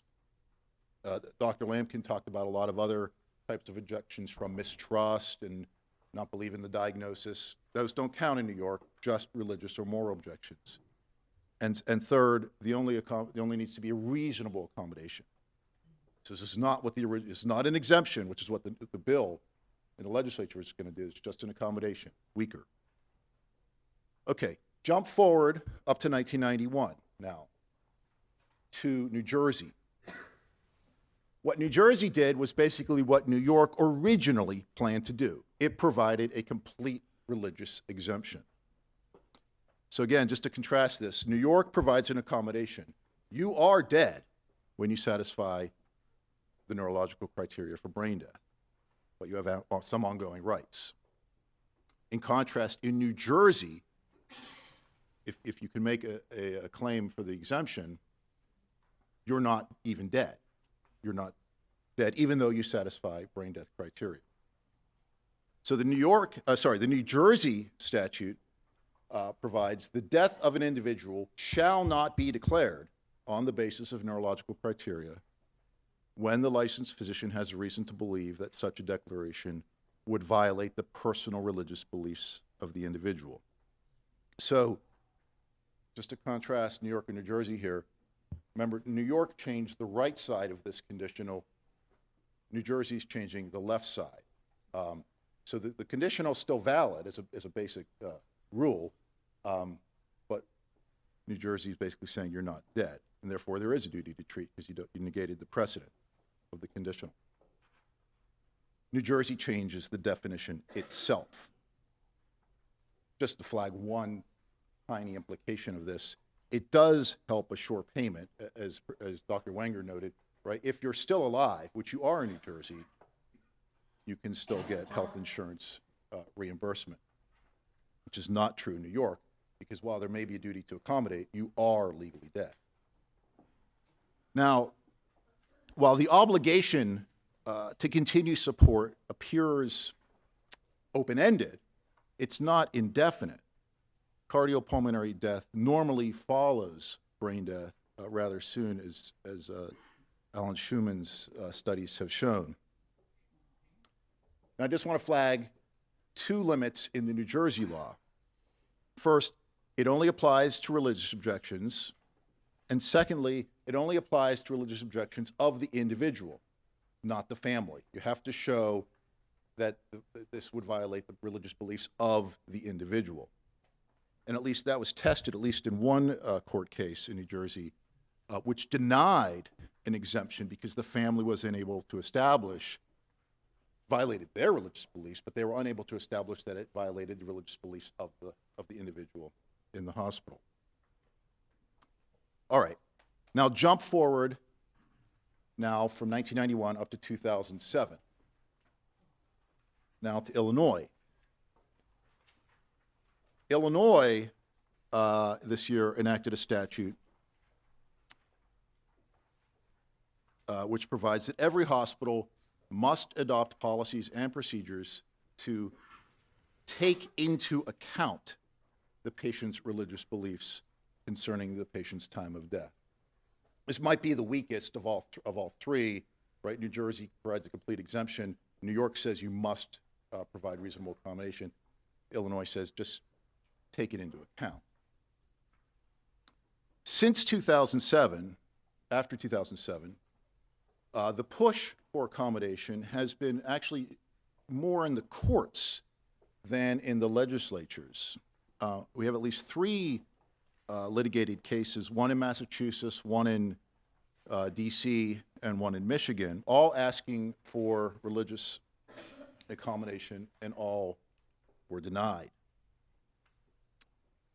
But one other thing to keep your eye on, this hasn't really been tested yet, is that many states across the country have been enacting Religious Freedom Restoration Acts, RFRAs, right? This got a lot of attention recently because of the Hobby Lobby case. That's the federal RFRA. These are state-level RFRAs. Now, as I just walked through, you have 4 states. We didn't get to California yet, but we have 4 states altogether that have accommodation requirements specific to brain death. But you have a whole bunch more states, the yellow states, that have RFRAs. And what a RFRA does, basically, and it's not, again, it would be open to any sort of religious objection to any sort of law, is that you can demand exemptions from generally applicable laws, like a brain death law, that substantially burdens the objector's religious practice. These are getting a lot of attention lately because they're sort of being misused in a sense, because people are asserting religious objections, to serving homosexuals or things like that. So it kind of was deviating from the original intent. As far as I know, it hasn't been applied in a brain death context. So before I get to the California law, let me just step back and look at the reasons why families ask for accommodation. And I think both Dr. Lampkin and Dr. Wenger got into this a little bit. This is a little bit of a recap, although they don't have any colorful poetry from the Wizard of Oz. But I do have the Sleeping Beauty. So brain death is a tough, it's a tough diagnosis to accept, right? Because the patient is still warm and they're breathing.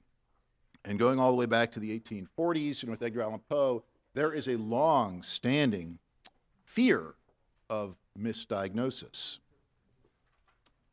There is, and this is Liam Neeson's ex-wife or former wife, first wife, there is massive confusion over what brain death means, because you have the media literally saying things like this: she's brain dead and being kept alive on life support, right? So not even, it's not the public's fault even. And the diagnosis itself is being seriously questioned in the scholarly literature and in the media, right, with the Jahai McMath case, right? And just a few months ago, right, her lawyers filed a writ of error coram nobis, right, basically, seeking to revoke her California death certificate. And that's not unique, right? The front page of the LA Times has carried other stories of errors in the diagnosis of brain death and in death generally, more recently with this case. And there are a lot of these cases once you start looking. And they have a high profile. You have authors like Sanjay Gupta, sort of collecting these cases in books like his book, Cheating Death. And then you have a whole different set of cases. Again, there's a number of these, where people are worried that death may be, this is right, the case from San Luis Obispo, where the allegation was that the transplant surgeon hastened the patient's death. The transplant surgeon isn't even supposed to be in the same room as the patient until after the declaration of death. So this case, and a lot of others like it that are currently being litigated still, people are worried that this is, again, a fabrication just to get their organs. Now, again, none of these concerns carry legal weight in New York, New Jersey, or Illinois, because accommodation is required only for moral and religious objections. So let's turn to those, right? We have stories like Lazarus, right? There's a big, this is well documented in the medical literature, big belief in miracles in the United States. So religion is the big need for accommodation. And basically, there's four types of religious assertions or claims for accommodation. Some of the Orthodox Jews, Japanese, Native Americans, and Buddhists. So what I want to do is look at the history of accommodation law in California. To trace the history here. So let's start in 1983. That year, you have a local court, local to here, from a case out of Loma Linda University. The court basically permitted the hospital there to stop physiological support despite the objections of the parents, the baby's parents. But the court went on to make some extra commentary in that case. The determination of death by neurological criteria does not mean that the hospital or the doctors are given the green light to disconnect a life support device from a brain-dead individual without consultation. We are, meaning the court, appellate court, we are in accord with deferring to parental wishes until the initial shock of the diagnosis dissipates, and would encourage other healthcare providers to adopt a similar policy. Now, this was not part of the holding of the court, wasn't essential to the legal question that was presented to the court. So in 1983, it wasn't really binding, just the court giving its opinion about stuff. So move forward then from 1983 up to 1986. Here, Assemblyman Katz introduced a bill that was drafted by Agudath Israel, who, by the way, drafted a lot of the other bills, the Illinois bill and bills in other states. This bill would have provided a religious exemption to brain death. Basically, it would have made California pretty much following the same rule as New Jersey, but the bill failed. The following year, Katz tried again, but this time the bill wasn't an exemption bill. Now it's just an accommodation bill. So now it looks more like New York instead of like New Jersey. And that bill also failed. So by 2008, Katz had left the assembly, but brain death accommodation was picked up by Assemblyman Mike Eng, who used to represent the district in East LA. Eng introduced AB 2565. And unlike the Katz bills, AB 2565 was passed and signed by Governor Schwarzenegger, and then codified as Health and Safety Code 1254.4. So this is what I want to talk about now, is 1254.4, because that is the source of legal obligations to accommodate objections to brain death. Basically, this made California a lot like New York, although the California law is broader than the New York law. So remember, in New York, hospitals in New York only have to accommodate moral objections. The California law does not have any such limit, that the only objections that have to be accommodated are moral objections. So I want to look at the duties separately. In other words, I want to look at first the duty to accommodate non-moral objections, and then, after we do that, then to look at the duty to accommodate moral objections. So take them one at a time. So non-moral. And our question here, is, what does 1254.4 require of hospitals? In answering this, and this is sort of like a little bit of the non-lawyers, a little bit like a little law school lesson here. There are 4 places we can look to figure out what the statute requires. Look at the text of the statute, the words in the statute. Look to the legislative history. What was the legislature thinking? What were they trying to accomplish here? Look to custom and practice. What are hospitals doing? And then to courts, how courts have interpreted the language of the statute. So 4 places we can look. So first, the plain language. Well, the statute addresses addresses 2 aspects of accommodation. What do you have to do? And how long do you have to do it? Well, on the first, the statute's actually pretty clear on this, on what you have to do. It says the hospital is required to continue only previously ordered cardiopulmonary support. No other medical intervention is required. Now, the text is a little bit less precise on how long this has to be done. It's pretty good, though. It says you have to provide this for a reasonably brief period. And then it even goes on to tell us what that means. That's the amount of time afforded to gather the family or next of kin at the family's bedside.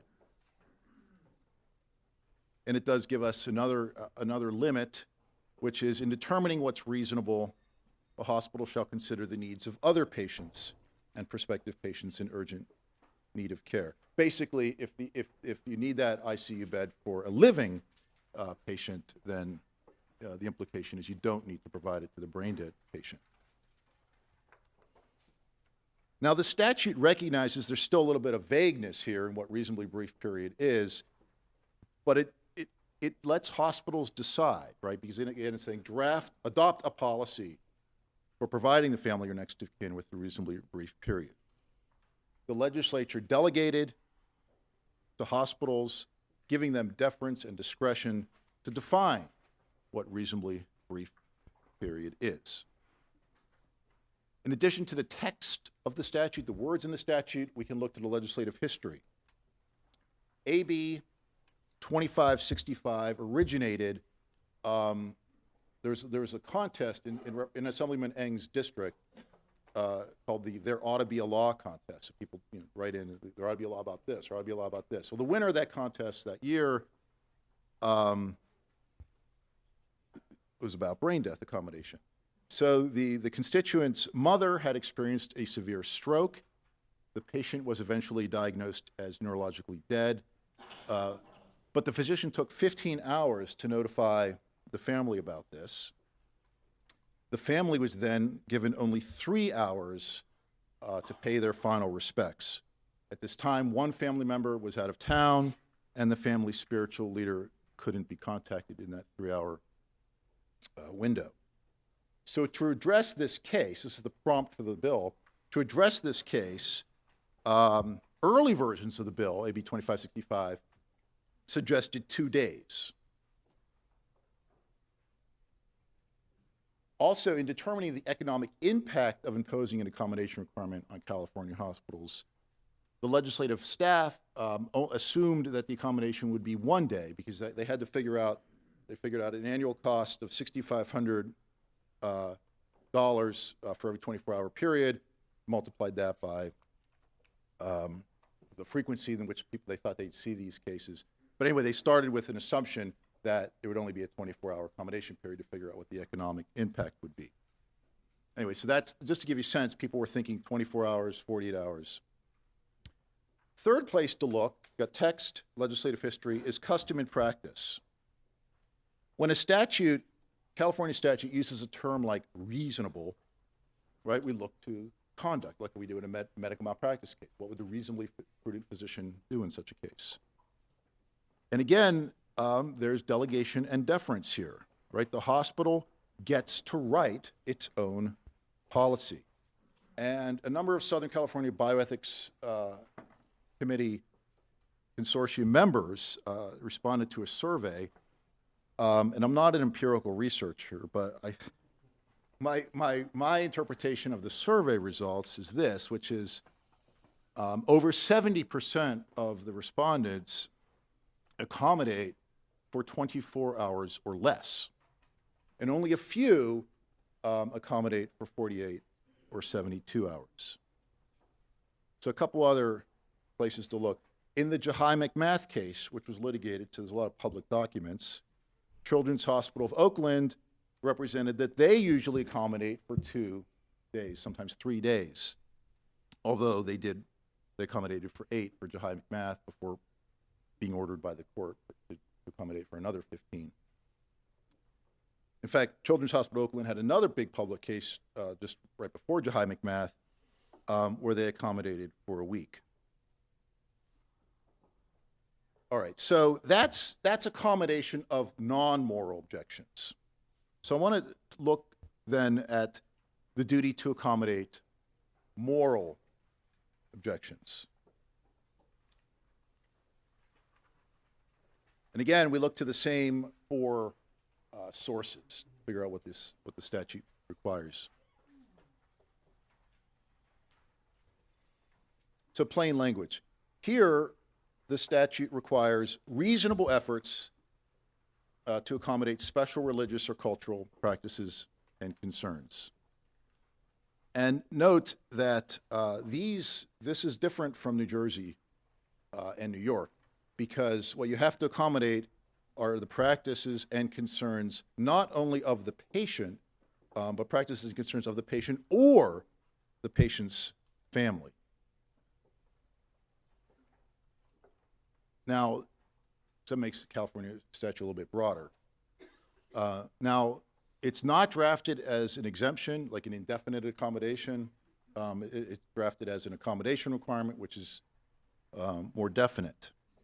In fact, I think this is Neil. I think Neil called this out as an absurd proposition, and that is that if this were interpreted to require an exemption or an indefinite accommodation, that would be a little bit of, it would be absurd. I call it perverse, because California has a separate law in the probate code, so-called resolution of medical futility disputes. So if you have a patient, for example, a permanently unconscious patient with other comorbidities, many hospitals in California have futility policies that they act on, where they're going to go ahead and unilaterally withdraw life-sustaining treatment over the objections of the family if they can't get consent.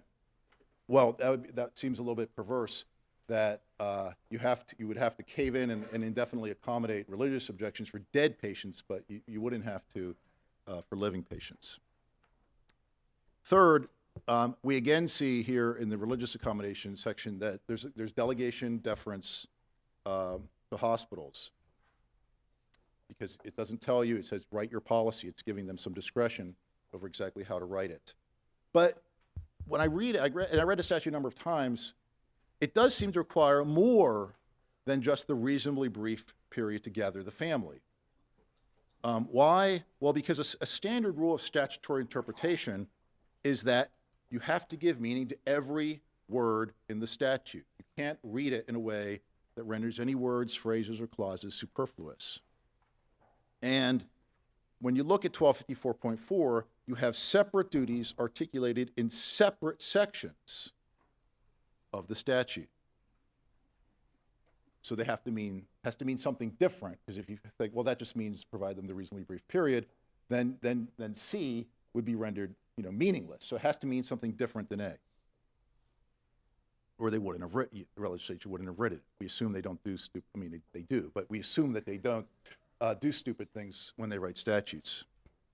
Now, the only guidance provided in the statute itself as to what you're supposed to do here is a limit that, again, in determining what's reasonable, you can consider the needs of other patients and prospective patients in urgent need of care. So, text not super helpful. So let's look at the legislative history. Now, first thing to remember is that the 1986 bill failed. And if you go back to the 86 bill, which I might have put in the packet there. If you go back to the 86 bill, one thing is, if you really wanted to provide an exemption, an indefinite accommodation, you wouldn't amend 1254.4, you'd amend 7180, which is the Uniform Determination of Death Act. You'd change the very definition of death to provide a religious exemption. That's not what they did. That's probably not the way to interpret 1254.4. Second, the duty pertains only to accommodating, quote, special religious or cultural practices and concerns. Okay, what's that? Well, it's telling that if you look at the early versions of the bill, it didn't say special religious practices or concerned, it said rituals, which I guess suggests that the accommodation duty may not even be about continuing physiological support at all, but only allowing the patient to perform rituals in the hospital within the reasonably brief period. So in addition to the text, in addition to the legislative history, you can look to custom. And here, what I think is useful to do is to look to New York, actually, because here, California and New York have a very similar rule, which is you have to provide a reasonable accommodation of moral objections. So they have a longer history, they have more of a track record. Let's see how they've interpreted it. That's not binding in California, but it's persuasive. The largest public health system in maybe the world, but in the country, is New York City Hospital and Health Corporation, right? It has these 11 big public hospitals. Their policy says we will provide reasonable accommodation, but generally not to exceed 72 hours from the time of pronouncement. So reasonable accommodation for a religious or moral objection, not more than 72 hours. And there have been a number of litigated cases in New York which sort of confirm that only a few days is required. In this case, it was they provided 5 days. The court said that's good, and similar in another case. Now, continuing physiological support, so the duration isn't the only way to accommodate. One other type of accommodation is transfer. And it's, you know, in context here, transfer is a standard way of resolving family clinician disputes, right? So you think of in the probate code for futility disputes, have to try to transfer. When clinicians, the exact opposite of the family, when the clinicians assert a conscience-based objection, how do you have to try to transfer, right? So it's a standard way to try to accommodate and resolve these disputes. And it's the way a number of cases actually turned out. The Jesse Kuchin case, right? These patients are transferred often home because no other hospital really wants these cases. But they are transferred out of the hospital. In fact, there was a case here in LA. That was the resolution was to transfer home. And of course, more famously recently in Oakland, Jahai McMath transferred out of the hospital. So if you can transfer, that's one way to accommodate. And finally, to get a sense of what 1254.4 means for moral objections, you can look at court rulings. In the McMath litigation, the family asserted religious grounds for accommodation. And as you'll recall, the court denied those requests. They made a number of different types of requests, right? They requested continuing physiological support. That was denied. Even when they were planning to not try to get Children's Hospital of Oakland to continue with Jahai, and they transitioned to a focus on transfer, they needed a trach for the transfer. The court wouldn't order Children's Hospital to do that either, right? So none of the accommodations, special things that they wanted, for moral reasons they asserted, were granted by the court. And again, as far as I know, this hasn't been tested in the brain death context, but one other place to look in determining what reasonable accommodation means in 1254.4 is Title VII and also the Americans with Disabilities Act, right? Because these, for decades and decades, right, when you have somebody who doesn't want to work on Saturday because of their religious faith, right, that term, reasonable accommodation has been built into these general anti-discrimination laws for a long time. And so we have hundreds of cases interpreting in many different contexts what reasonable accommodation means. It's a great place to look to get some guidance on what the same exact term means in California statute. Am I doing okay on? Okay, so let me just make a couple other comments. One is that the McMath case illustrates something else, and that's that whatever legal duties the hospital actually has under California law, the family can usually get a TRO, temporary restraining order, preliminary injunction. So recall the case, again, Jahai, about a little over a year ago now, a year and a month. So she had been declared brain dead. The diagnosis had been confirmed by 3 clinicians at Children's Hospital of Oakland. But mom wouldn't accept that, couldn't accept that. Now, the hospital provided an accommodation from December 12th up to December 20th, which time they thought, well, we've already provided an accommodation longer than our normal period of 2 days, so that we've kind of reached the edge of our accommodation period. So mom then gets a temporary restraining order from the Alameda County Court.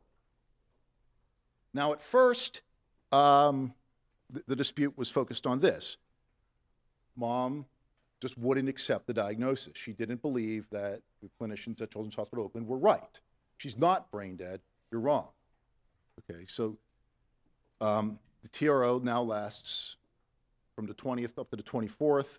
Then we get an independent neurologist to come in from Stanford who confirms the diagnosis. Okay, she really is dead now. Okay, so that basis of dispute is resolved. But the TRO is now extended from the 24th up to January 5th, while the family makes other arguments. They say, okay, even if she is dead, we still have other reasons why we want you to continue physiological support. And just to kind of, I don't want to go through their arguments, but just to give you a sense here, 1254.4, it's a California state statute, okay? So in the scheme of law in the United States, it's sort of near the bottom, meaning it's preempted if it conflicts with the California state constitution, with a federal statute, or with the US Constitution, right? All sorts of higher forms of law. And basically, the McMath case had asserted a number of claims, at least in the federal law. There was a state lawsuit and a federal lawsuit. They had asserted a number of claims in the federal lawsuit, basically saying 1254.4 conflicts with these other forms of law. Now, since she was ultimately transferred to New Jersey, the case was dismissed, so the claims were never adjudicated. But litigation is slow and cumbersome. So just to take one other example, there's a more recent case than McMath, just from 2014, in Louisville, Kentucky, Isaac Lopez. So again, the family challenged, like McMath, challenged the validity under the Constitution, the validity of the Kentucky brain death statute. They lost, but it takes time for the court to make the ruling, okay? So just, even though they lost, even though their claims were sort of meritless, you still had a TRO for 20 days, right? So I guess my point here is, even when you have no legs to stand on legally, you can still get a TRO 10, 20, 30 days until the court figures out that your claims are meritless. So just then to conclude, accommodation requirements in California. Very clear, the statute only requires that you continue cardiopulmonary support, have to permit rituals to the extent that it's safe for other patients in the hospital. If it's not, and to use the statute doesn't use this term, but to use the Title VII term, basically you have to permit the rituals so long as it's not an undue burden for the hospital to permit them. Normally, I guess the custom and practice, legislative history period, probably around just 24 hours. And not even that if there is a living patient who needs that ICU bed. Now, everything I've said is just the law, right? It's just a floor, okay? And so absolutely many facilities go above and beyond that, and they should, and you should maintain flexibility and sensitivity to respond dynamically to the circumstances of each particular case. Thank you. I want to thank Paul Schneider for inviting me to moderate this important discussion. I'm Malcolm Shaner. I'm a neurologist practicing at Kaiser Permanente, West Los Angeles Medical Center, and I'm the physician director of the Bioethics program in Kaiser Permanente, Southern California. I'm also a co-author on the Determination of Death Guidelines from the Council on Ethical Affairs of the California Medical Association. We know that this is the last presentation, and we expect to get you to your lunch and to the rest of your day promptly. Earlier in the morning, we had some excellent discussions that provided some exploration of examples of how some in our diverse communities appreciate the determination of death by neurologic criteria. In this next approximately 1 hour, we're going to invite the audience and the panelists to clarify a few of the points that were made earlier, and also we hope to offer additional perspective. Now, I have a list. I mean, it's a big list of questions here. So hope no one will be inflamed if I don't get to your particular question. I plan to ask a question as well to start off the program. However, I'm told that we also have a microphone that's available. And if you can see in the back of the room, what is your name? Richa? Bicha? Richa. Richa? I can't hear you from down here. Richa. Oh, thank you very much. Richa. Does it work? Oh, good. Hello? Oh, there you go. Richa. So we can see that that microphone works well. Please make use of it if you'd like. I also have an announcement. Some people have requested to see the PowerPoints from some of the people who did not submit them. Those will be uploaded to the website, and you'll be able to get them there at your discretion. One other thing, when you use the microphone, please introduce yourself and your affiliation before you ask your question. All right, so I'm going to start here, and I'm going to address this to anyone on the panel, but I think first I'm going to address it, if I can give first right of reply, to Professor Roberto Del Oro, who's the director of the Bioethics Institute here at Loyola Marymount. It's a little bit of a frame question here. It says that an expert panel of the World Health Organization has defined human death as permanent loss of capacity for consciousness and all brainstem functions as a consequence of permanent cessation of circulation or catastrophic brain injury. This is for all death, not just for the termination of neurologic death. Now that's from a philosophical and a biological standpoint. But the question asks, but what of a theological and anthropological approach to death? Can divergent moral traditions come together over questions of moral substance? Or is our endeavor today an empty exercise, leaving us no resort except to the courts and the judiciary, which have their own problems with this? I'm supposed to respond. Let me just say briefly, I think I was told that there was a question like that going on for me, but I thought it was a joke. And so I think it's an extremely difficult question to answer, and so I have to start thinking about that now. Use the mic. We need a microphone a little bit as Dr. Del Oro, Professor Del Oro. So I'll make the following points.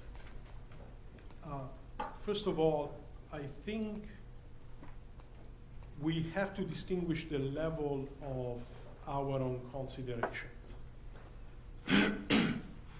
As it was pointed out at the beginning by Rabbi Weiner, there is a difference in defining death and a difference in defining the criteria, the clinical criteria for death.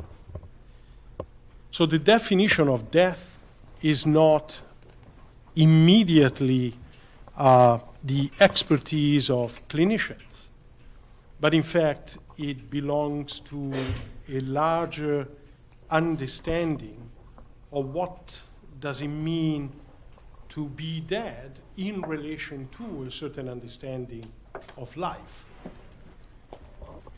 So one could say that perhaps using a distinction that has become customary in a certain version of philosophical reflection, we could distinguish between understanding death and explaining death.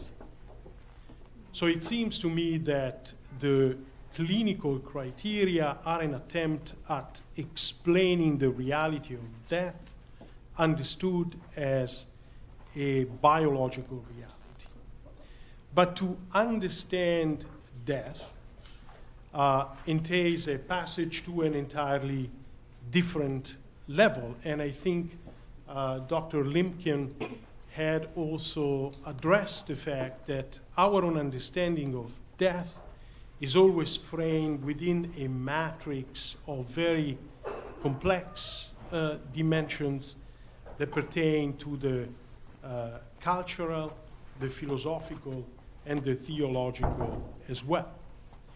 So one could say that the two different levels cannot enter necessarily in conflict with one another because they operate at different levels. So the question of how we are going to bring people to an understanding of the explanation of death is a function of all the kind of attentions that, for example, Dr. Neal brought up as essential to addressing the predicament of families, the possible surprise at the death of a loved one, as well as the grief of a family. To come together in understanding how to think about death, well, that's a much more complicated affair. And I'm not really sure that is actually possible. It is possible to converge in dialogue around our own different anthropologies. And I think a conversation about the diversity of anthropologies is certainly a conversation that is very needed and a conversation that is very important. I'm not sure that the purpose of this dialogue ought actually to be necessarily the ability to come to a consensus. So that's as far as I would go with my response. I want to add one thing, and that is, in bioethics, there is the presumption that we can operate on the basis of a fundamental set of common principles, right? And so bioethics speaks of the so-called notion of common morality. One of the problems that have been recognized, however, in the common morality or the four-principle approach is that we don't have necessarily any clear anthropological framework to adjudicate the prevalence of one particular ethical principle over another. So I would say the explanation of the criteria for death is something that we can certainly carry out on an objective basis. The dialogue on our own understanding of death is something that we should carry out without necessarily hoping to arrive at a consensus, because obviously it is a much broader kind of a problem. Would any of the other panelists like to respond to the question? And there we have it. Well, it's the most difficult question then, isn't it? The next is for Andy Lampkin. Oh, and by the way, please feel free, if you have a question that's burning, to use the microphone, but I'm going to go through the questions otherwise. Someone noted that there was a slide that was skipped, Professor Lampkin. Sure. It had to do with conflict resolution and how clinicians ought to be approaching the bedside African-American family when they have questions of this nature. Wondered if you could walk us through that conflict resolution process. And again, it may have been a missed slide, so I apologize if the question wasn't clear. Yeah, there were two slides that I skipped over, and one of them had to do exactly, well, actually, they both had to do with the conflict resolution. And I was going to raise a caution.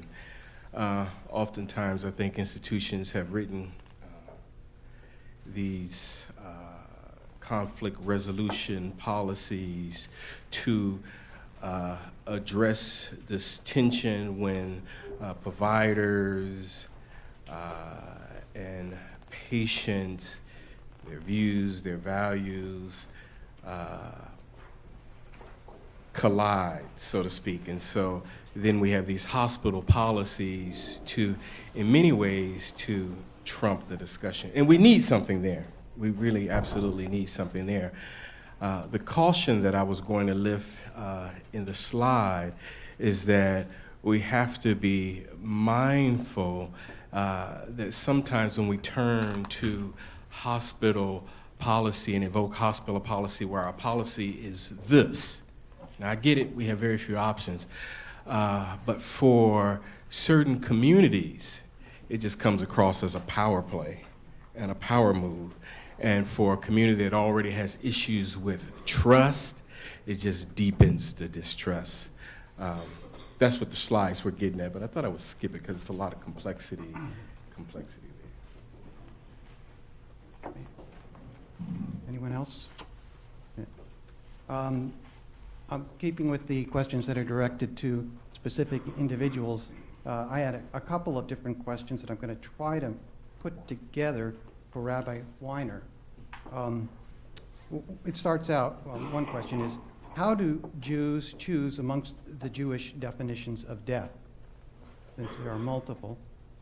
And then this has to do with, I think, a formulation from that question at the bedside, which is, given that the Rabbinical Council of America has left a judgment on the halakhic status of neurologic death to individual rabbis rather than, as the Israeli rabbinate said, it is consistent with halakhic law, are there steps that physicians, attorneys might take where an individual rabbi urges a grieving family to demand continued medical interventions over the moral objections of physicians, the law, and perhaps other rabbis? So to the first question, as I pointed out, there are different possible ways of understanding the Talmudic texts that have led to 3 definitions of death, but that there's one that is the sort of majority opinion, which requires complete cessation of all vital motion, including heartbeat. Basically, the way that we decide these questions is not, one time someone called me, I mentioned that a person who's a Jewish priest can't come in contact with the dead or even be in the same general area. So one time somebody called me and he said, I want to know, I got a job working in the pharmacy at Cedars. That pharmacy is in the lower level, which is where the morgue is. And I'm a Kohen, I'm a Jewish priest. So can I take the job? So I felt my first reaction was, he can't take the job, but I didn't want to ruin his livelihood. I felt I should consult with a greater rabbi than me, which is not hard. I mean, just pick any rabbi in the Yellow Pages, then you can find that. But so I thought, let me consult with someone. So I called a certain rabbi in Los Angeles who is known as someone who people call about these questions. And I called him. I said, can someone take a job who's a Kohen, who's a Jewish priest in the lower level at Cedars? And he said, that's funny. Did so-and-so just call you with that question? I said, yeah, how did you know? He said, because he called me 5 minutes ago. I said, no. So now he's calling you to see if you'll say yes. So I called him back and I said, my answer is the same as Rabbi so-and-so. And sorry. So, I mean, it's not appropriate in Jewish law to, shop around. People call it, that's called, shopping for the leniency. We don't just ask around who's going to give us the answer that we want.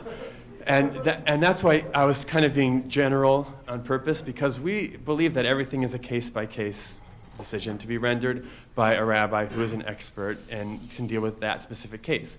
One thing I left out when I mentioned that rabbis in the Orthodox community are, in a way, legal decisors. It's not just pastoral role, it's a legal decision-making process.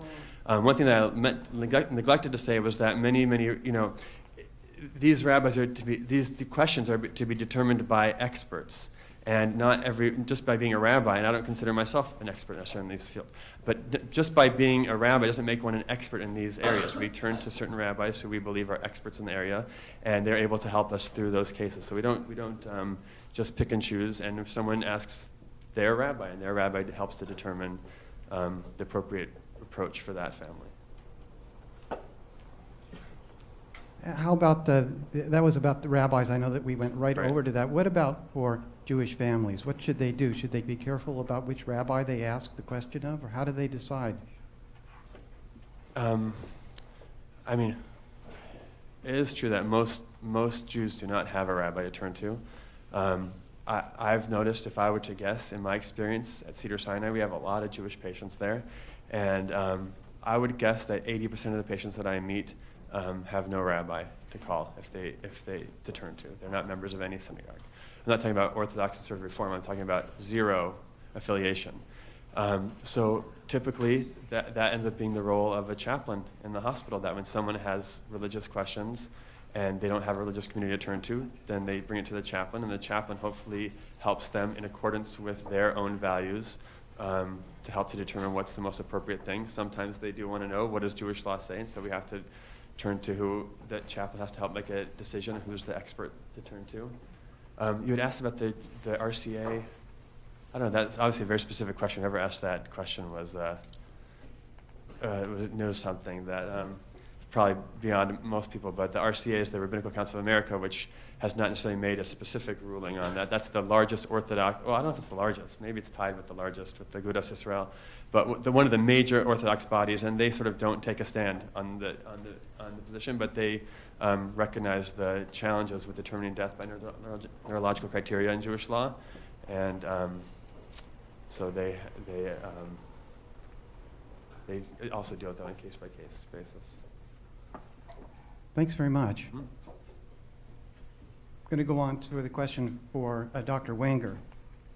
And this is, it says, while families often request non-beneficial treatment, clinician-generated non-beneficial treatment is common. How can we encourage clinicians to diagnose neurologic death promptly and also to act in a manner consistent with the diagnosis of death, to use the words you were talking about? I definitely would agree that much, perhaps most, of the medical waste sits at the footsteps of clinicians, almost all physicians. Whether much of that occurs in patients who are dead, I doubt. And in fact, it's not so clear to me that a lot of these cases the problem is delayed diagnosis. Every academic center can talk about a case this year that got transferred in who was dead when they hit the doorstep. But that usually was not because the other hospital missed the diagnosis. They simply didn't realize that this patient was dead when they transferred them. I guess I think that question assumes that there is a lot of late diagnosis going on, and I don't know if that's true.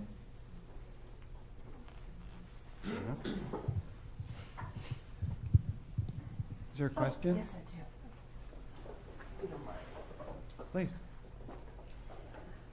Good afternoon. My name's Kateri Harnato, and I'm from San Antonio, Texas, the University Health System there, as an ethics fellow. It's a brand new program. So, and I want to express a thankfulness that you approached this from addressing religious and moral objections. My first career was in hospital chaplaincy, and so I dealt a lot with this. These questions when their loved one was dying or was brain dead, down in San Diego in particular. I didn't address my question to a specific panelist, so I thought I would ask, and I'm kind of I'm moving this into I'm seeking some specific information about the McMath case. This last summer, I attended a seminar up in at University of Washington on healthcare ethics, and was told this piece of information that I'm hoping somebody can verify or tell me that I was led astray. You know, when the physicians had declared the patient brain dead, I was told that the patient's body actually had been sent to the morgue and then was returned to the patient room and somewhere along the way intubated. And probably so many people in this room already know all of the step-by-step occurrences with this case, but I was in another state and it didn't get as much publicity as I would have wanted it to, so I could know what was going on. Does that sound familiar in terms of the facts of the case? I think your question is, was the patient taken to the morgue and then returned to the ward? Is that the question? Returned back to the family insisted that she was not dead. Is that, Right. that's my understanding. But But the I have que- been the- told that by the hospital, that the hospital staff had actually declared her dead and removed her from the room to the morgue and had to return her body to the hospital room.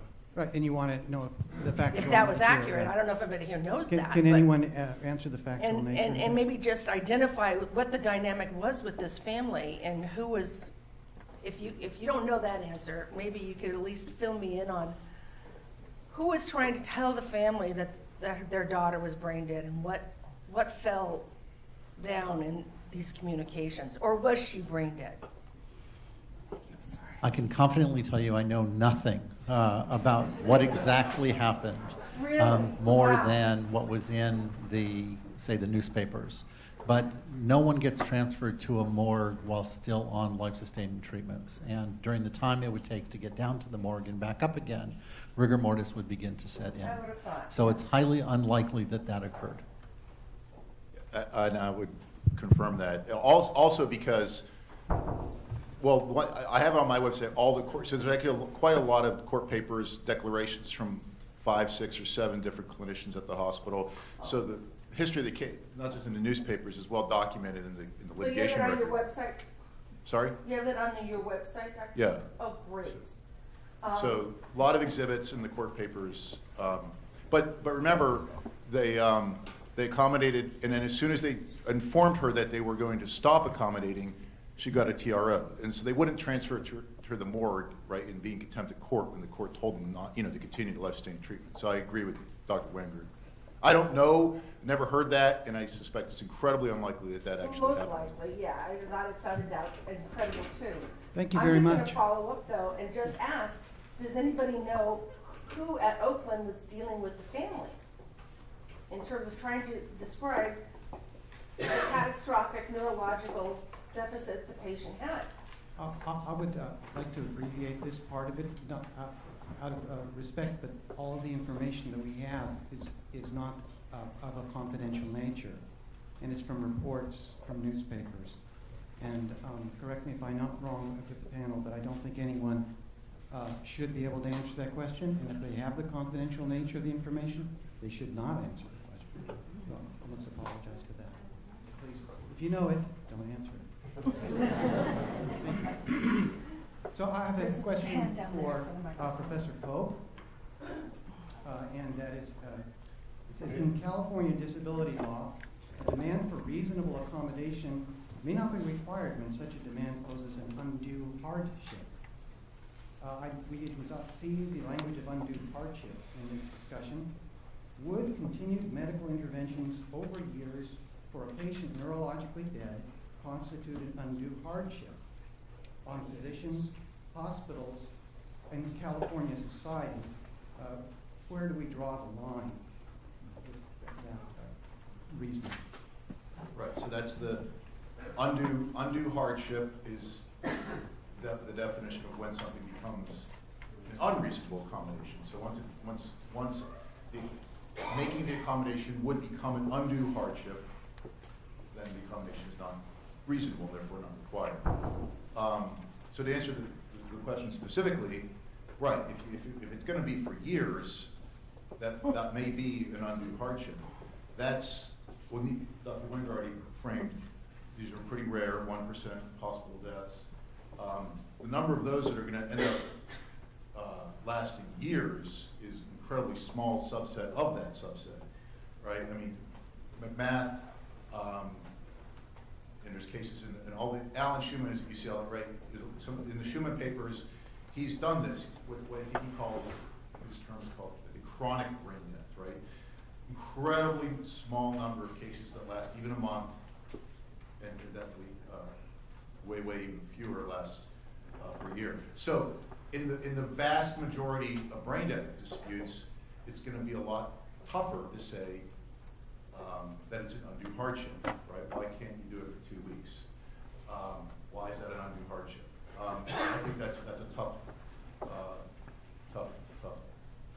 case to make. If the facts you presented, where it's going to be a year, 2 years, like math, then the argument that it's an undue hardship becomes a little bit more compelling. And this is a related question for just 1 second, if you don't mind, Ron. It says, when does Medicare and other payers stop paying claims after a declaration of brain death? It relates to the undue hardship on the medical payer. When does Medicare stop paying I claims? hope, and I think Dr. Winger mentioned this too, I don't think Medicare pays for anything after the declaration of death. So that's actually one big, it comes up a lot. So New Jersey, right, you're not dead, and therefore you can continue to get Medicare payments because the nature of the way in which the accommodation is made is to delay the declaration of death. In New York, in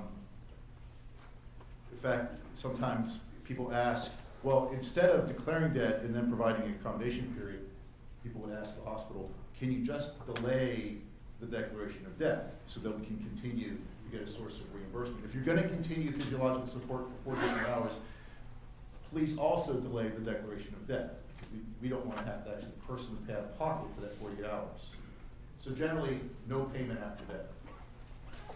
Dr. Wenger? I wonder if we could ask, I think David Blake probably knows more about this than the rest of us. Can we ask you to tell us? Yeah, so I don't know of any ruling from Medicare specifically on this topic. My hunch is that across the country, hospitals are variable on whether they actually submit claims to patients after the claims they have been diagnosed.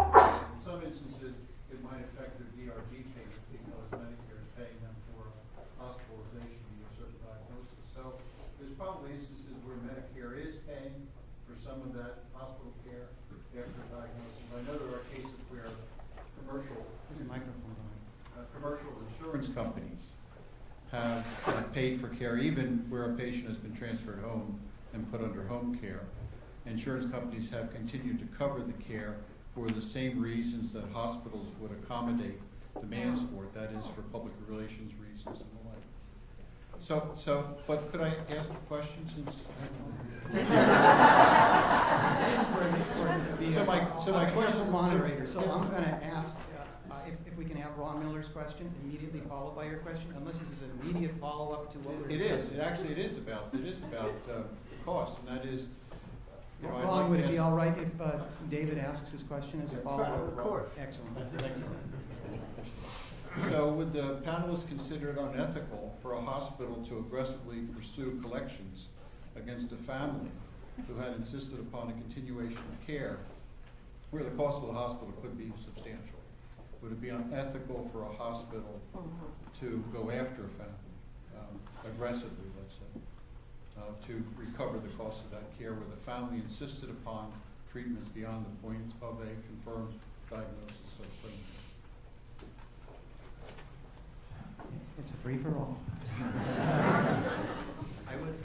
I would say that there are costs and they need to be paid, and therefore it would not be unethical.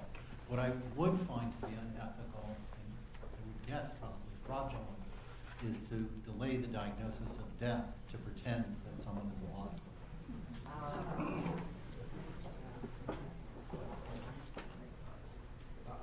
I agree. I mean, although I would watch on the adverb aggressively, right? Because I think, most hospitals are nonprofit, and we did amend a couple years ago. We amended 501c3 with 501r, basically it's kind of federal law to sort of cap down on the aggressiveness with which hospitals go after new deaths.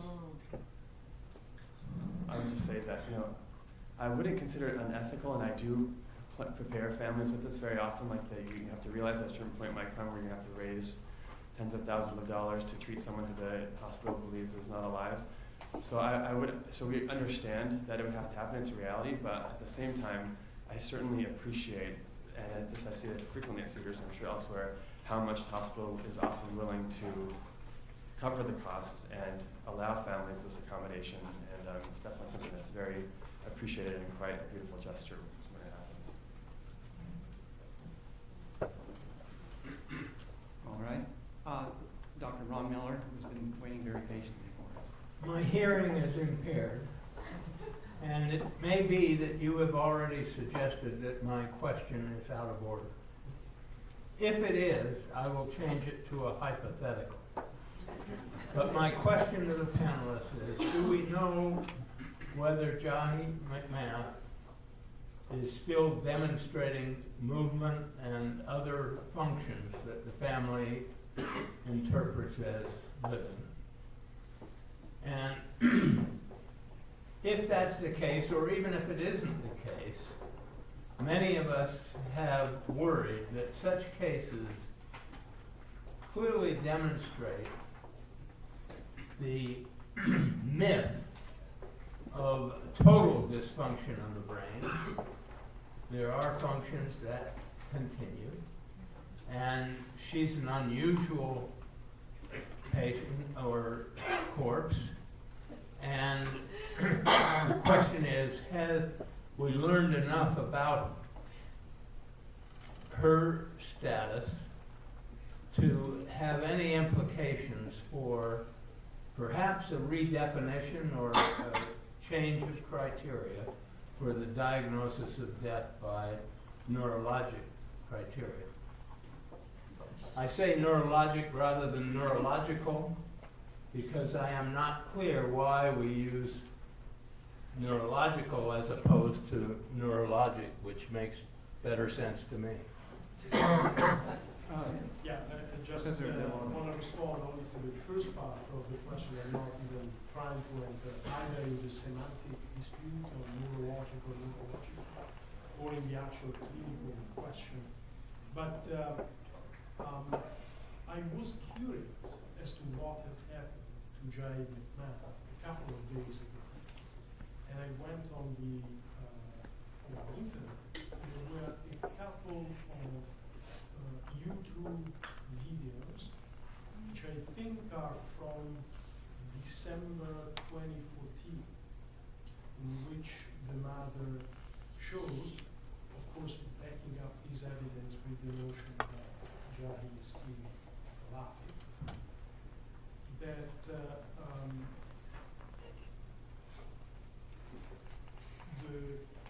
there are movements in the foot of Jahi as well as in the head. And so that is what you see on YouTube. What you can infer from that, I don't know. It indicates Those that are spontaneous reflexes that are completely understood as due to the fact that the person is kept on ventilator support, and they don't say anything about the fact that the person is alive. But just to answer to the factual question you were asking, that's what you see still on YouTube. Someone else wants to respond to this. So there's a big literature, right, that even though you're dead, diagnosed as dead, right, there's still a lot of physiological things that the body can still do, right? So we know that you can gestate a fetus, because that's the Marlis Munoz case. You can grow. There'd be cases of people diagnosed dead at 3 years old, and their body grew from a 3-year-old to a 20-year-old, right? So your body can grow. There's lots of things that the body still does, even though you're dead. And so in Jahi, can do those things too. What the McMath case, see what happens with it, potentially might do is something that's never, ever happened, which is there's never been a case where somebody was correctly diagnosed as dead and then later wasn't dead anymore. That's never happened. And with the confirming diagnoses, not just from the Children's Hospital clinicians, but also from the Stanford clinician, right, and the court ruling, right, we sort of have this confidence that Jahi was correctly diagnosed as dead in December 2013. So if there were a lot of neurologist declarations submitted in October, but if we get new declarations and she is determined to not be dead now, that, I don't know what to say, right? That's sort of a big deal because it's never happened before.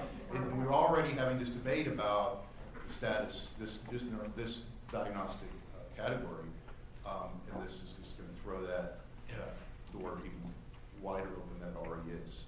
Yeah, but I was not suggesting that she's alive. Oh, no, no, I was just answering. No, idea.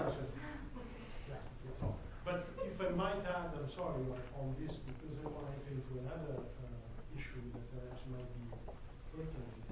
I would be very interested in knowing from the rest of the panel what to make of the clinical meaning of some of those phenomena, which very esteemed neurologists seem to have been interpreting in a certain way, and in fact used as a basis for disputing the neurological criteria.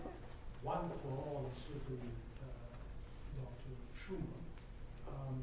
And I'm saying that because this kind of, let's say, doubt at the clinical level has generated also a lot of doubts within, for example, the Catholic community. And I want to speak for that very briefly. It's quite obvious that the magisterium of the Catholic Church has expressed most clearly the notion in connection with the issue of transplantation that the neurological criteria ought to be considered an absolutely perfect criterion for the determination of death. This has been the case with an affirmation by John Paul II already in the year 2000 at a conference in the Transplantation Society. There have been also statements, actually 3 statements, by the Pontifical Academy for the Sciences, 1985, 89, and 2006. And yet, because of Dr. Schumann's and someone else's objections to the neurological criterion, a doubt about the plausibility of the neurological criterion, the availability of patients who have given consent to transplantation has been thrown into the community as a doubt that has created a lot of issues.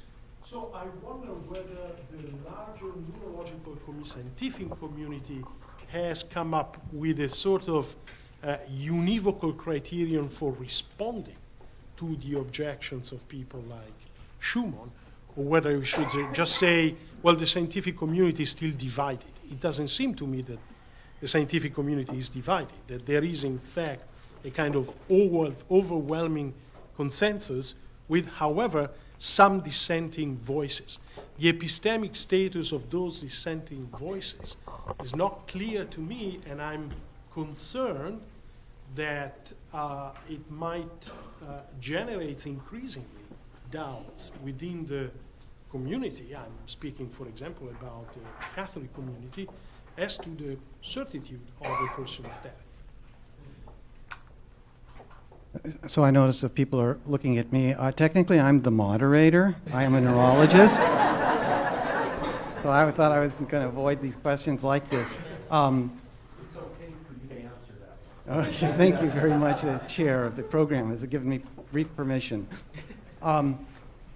You know, Dr. Schumann has been raising these issues for many years, and that's why Dr. Posner at the Pontifical Academy in 2008 addressed all the cases that Dr. Schumann had reviewed and found that there was, again, as you cited before, no case of neurological death properly diagnosed that subsequently came back to some semblance of life, as we know it, without neurological death. Dr. Schumann has raised some important issues, other neurologists as well, and that was the reason for the newer guidelines in 2010 from the American Academy of Neurology, and then in 2011 for a pediatric diagnosis of death. Those will continue to be revised simply because there's a constant move towards improving our abilities medically to diagnose death in 2 ways. 1 is safely and reliably, and 2, promptly. We have moved and changed, and the specifics I don't think are important, but they will continue to change and improve. And we're looking forward to that, and to people like Dr. Schumann for pinching us to move forward in that respect. Today's conference is not so much about that, although it's certainly relevant. It's more about the approach, the moral approach to this. And so I'm going to redirect and not offer myself up for questions on this, if that's sufficient. Oh, Professor Del Oro, did I answer? No, that's fine. Okay. Right. Yes. Let's make a quick comment that Dr. Schumann is a very good neurologist. I don't know that that affects the professional responsibility of the clinician concerning the use of life-sustaining treatment. The clinician's responsibility is to use these treatments in order to provide a useful, indicated therapy. And if the prognosis is such that no meaningful thinking will occur, there is no professional responsibility to use the life-sustaining treatment under those circumstances. So whether the definition is altered or whether it comes under scrutiny, the prognosis does not. None of these patients, though they might grow or though they might, there's one possible case where there was pituitary development. The prognostic, there's no change in prognosis concerning meaningful survival, and therefore I don't believe it would in any way affect the professional's responsibility to eschew the use of life-sustaining treatment. Question down here.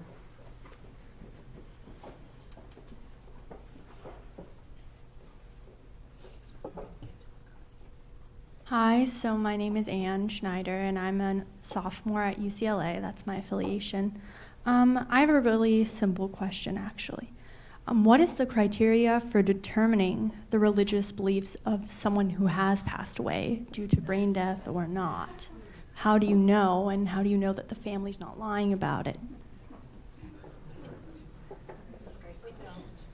Great question.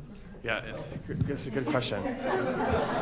We actually have that question all the time. I'm sure our social workers are laughing the most there because the way we normally determine it, I mean, from my perspective, especially if you're trying to figure out if someone is an Orthodox Jew or a Jew for whom Jewish law would be an important value in their life. So we usually determine that by, we determine if they're a member of a synagogue. Sometimes you can determine by external factors. We've had people come into our ICU who we do not even know their names, but we see, let's say, maybe like a long beard or tzitzis. We see something that gives us an indication like it's probably the right thing to do to consider Jewish law with this patient. So we sometimes do research. We've had patients for whom we've had to call around to different people in the community and ask about them. And it's the whole point we're trying to get to is, should we be taking into account Jewish law for this person, or should we just sort of allow the hospital to do whatever they think would be the standard medical practice for them? So it requires some research, and usually finding out if they have a rabbi or finding out from their family, and really learning about them, yeah. And one more brief thing, which was, do you think there should be something more formal, like a will almost, like organ donation, that's a bad example, but yes, I will donate my organs to science. Yes, I am religious in this way, but that's kind of relative, so. I would just, two comments. One, it's great that you do that because New York and New Jersey law both clarify, because they both had considered imposing an obligation on the clinicians to inquire, an affirmative obligation to figure out what the patient's religious background. But in fact, the way the laws are now, and this has been affirmed in both states, it's up to the family. So as long as you don't know anything about the patient's religion, you don't have any duty to accommodate until that is brought to your attention. And absolutely, I'm sure that there are Jewish special advance directives where you can record this preference among other life-sustaining treatment and post-death preferences. Yeah, advance directives are very important. Just an interesting story. One time I had a patient who who was the father, was the patient, and he was in horrible condition. I don't remember if I don't think he was brain dead, but he wasn't able to speak for himself. And she was very demanding that he be treated in accordance with Orthodox Jewish law. And she herself, and I could see clearly, was what you would call an ultra-Orthodox, very religious woman. But as a chaplain, part of my job is to get to know people and to listen well. And it turned out that, as she sort of confided in me, that what happened was that she had converted and she became Orthodox herself, but her father was not Jewish. The patient was not Jewish. And that became an interesting dilemma. We're being demanded to treat a patient in accordance with Orthodox Jewish law, assuming that that's what he would want, when actually it turns out the patient is not Jewish, but the family, the daughter specifically, was. Well, thank you for that anecdote. Oh, I think that's a very good question, actually. You said, how do we know? I don't know if your language was exactly if the criteria, are they telling the truth? But in the tradition I'm a part of, the Christian tradition to be sure, you can consult and see if the person had a pastor, to be sure if their membership is on a roll somewhere. But really, you have to be in touch with their family and friends. And even within religions, to be sure, people's views differ.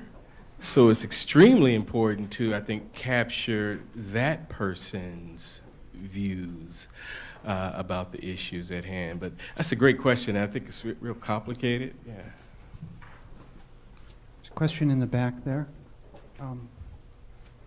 Vicki Kind. Hi, I'm Vicki Kind. I work as a bioethics consultant, and I actually spend most of my time outside of the hospital working directly with families and patients out in the community. And actually something that I've designed recently is a brief form that could be an addendum to an advance directive addressing this exact issue. Because instead of us guessing, are you religious? What is that religion? How do you enact your religion regarding your health choices? Why don't we just ask? It's a set of questions that you could add to that advance directive conversation that I think would really benefit all of these most difficult cases. Thanks very much for that important work, Vicki. I'm going to go back to some of the questions here as we await other people to step up. This one is for Professor Pope, and it says, about the California law, it seems to have a clause where there's no right to sue on the basis of the law or to litigate. And does that change your opinion about how it's actually going to be used in California?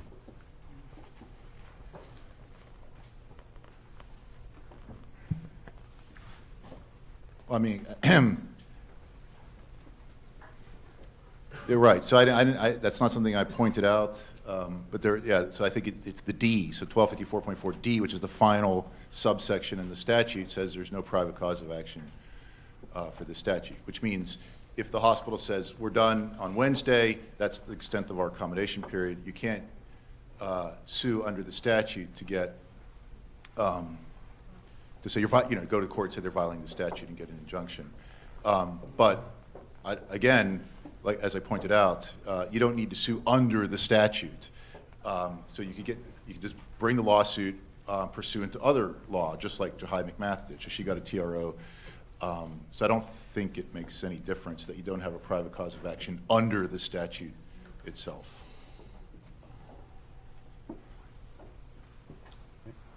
If I could, I'll just one other thing.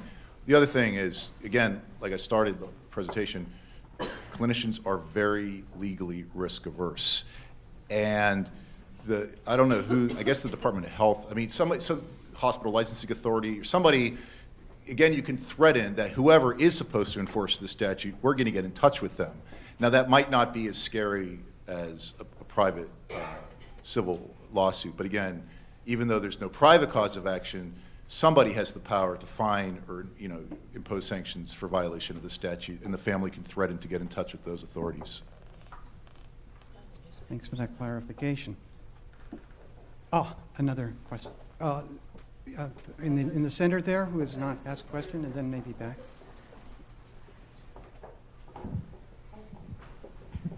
I just have a topical question. You mentioned, I think, Dr. Pope, in your presentation that there are other cultural groups that are often have issues around brain death by death by neurological criteria, Buddhists, Native Americans, and Japanese Shinto. I'm not familiar with that, and I wondered if anyone could speak to what the issues are with those communities.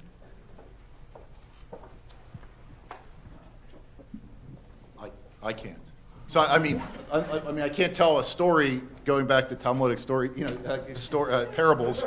So but those are in fact, most Catholics, most religions of the world have no problem with brain death. So it's just those are always the few and far between exceptions. But I can't tell the story about how it's inconsistent with the tenets of those faiths. I think we'll take Ron's question first, and then David's. Would the panel explain why we should avoid the term brain death? And if we are able, amongst healthcare professionals, to use that term, do we then, by the public knowing that we speak of it, weaken the notion that brain death is death?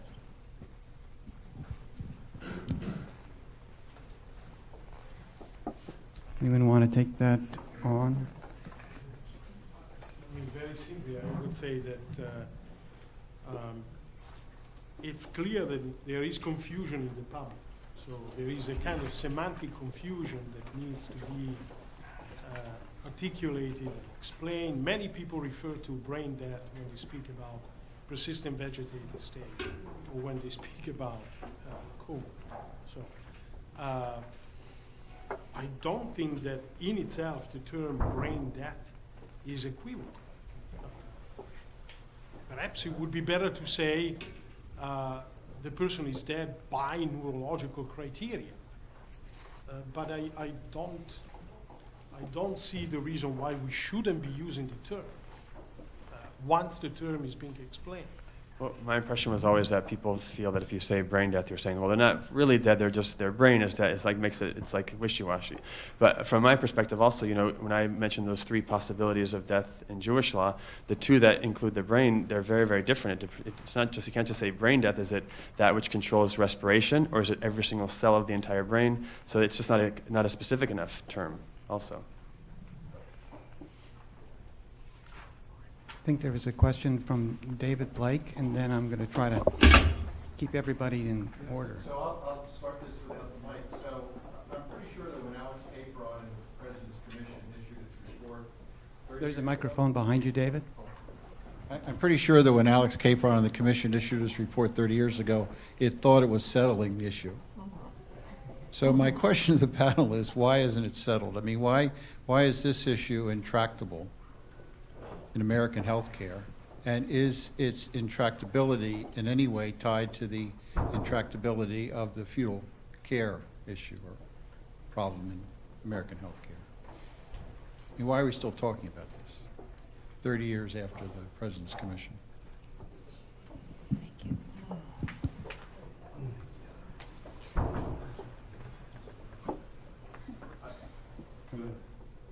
I don't have but first, I'll just say this much. I think this is a species of medical futility dispute, right? Because the question is it worthwhile? Is there some benefit from continuing physiological support for this patient, right? That's the nature of, and for religious reasons or for emotional reasons, the family in these disputes think, yes, there is a value or a benefit from continuing physiological support.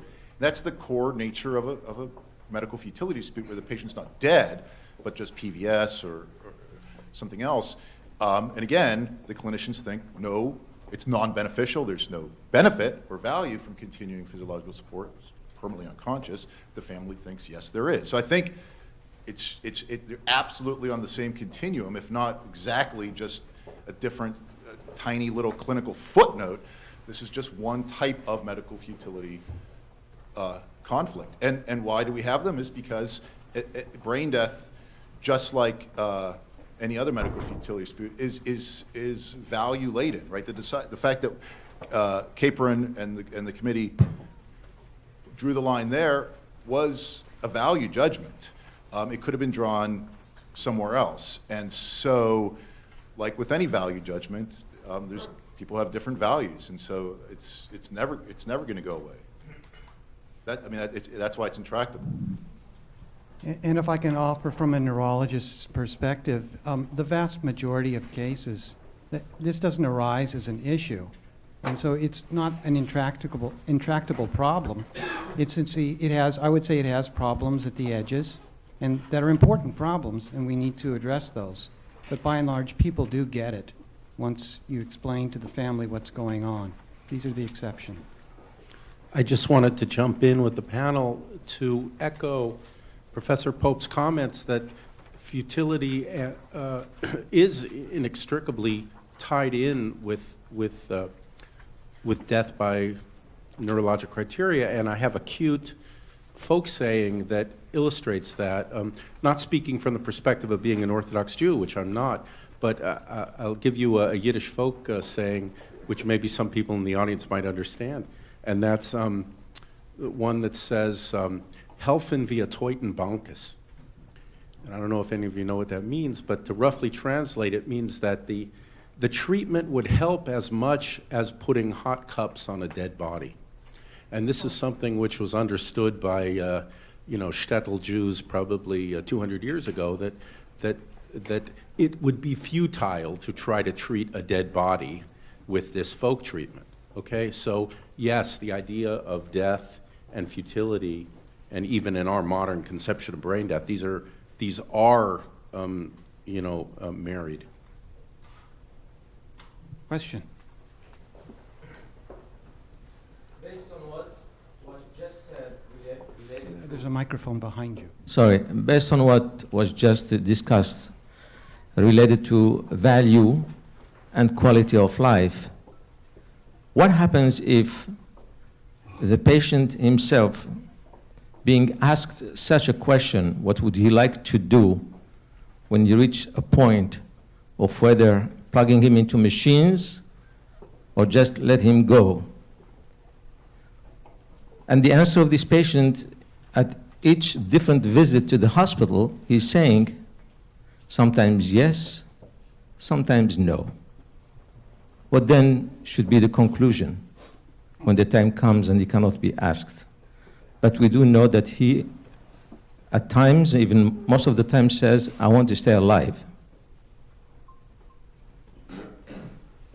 How do we handle the vacillating patient? Dr. Wenger? If in fact the patient is dead, he could have been consistent in saying he wants to be on machines, and we still turn them off.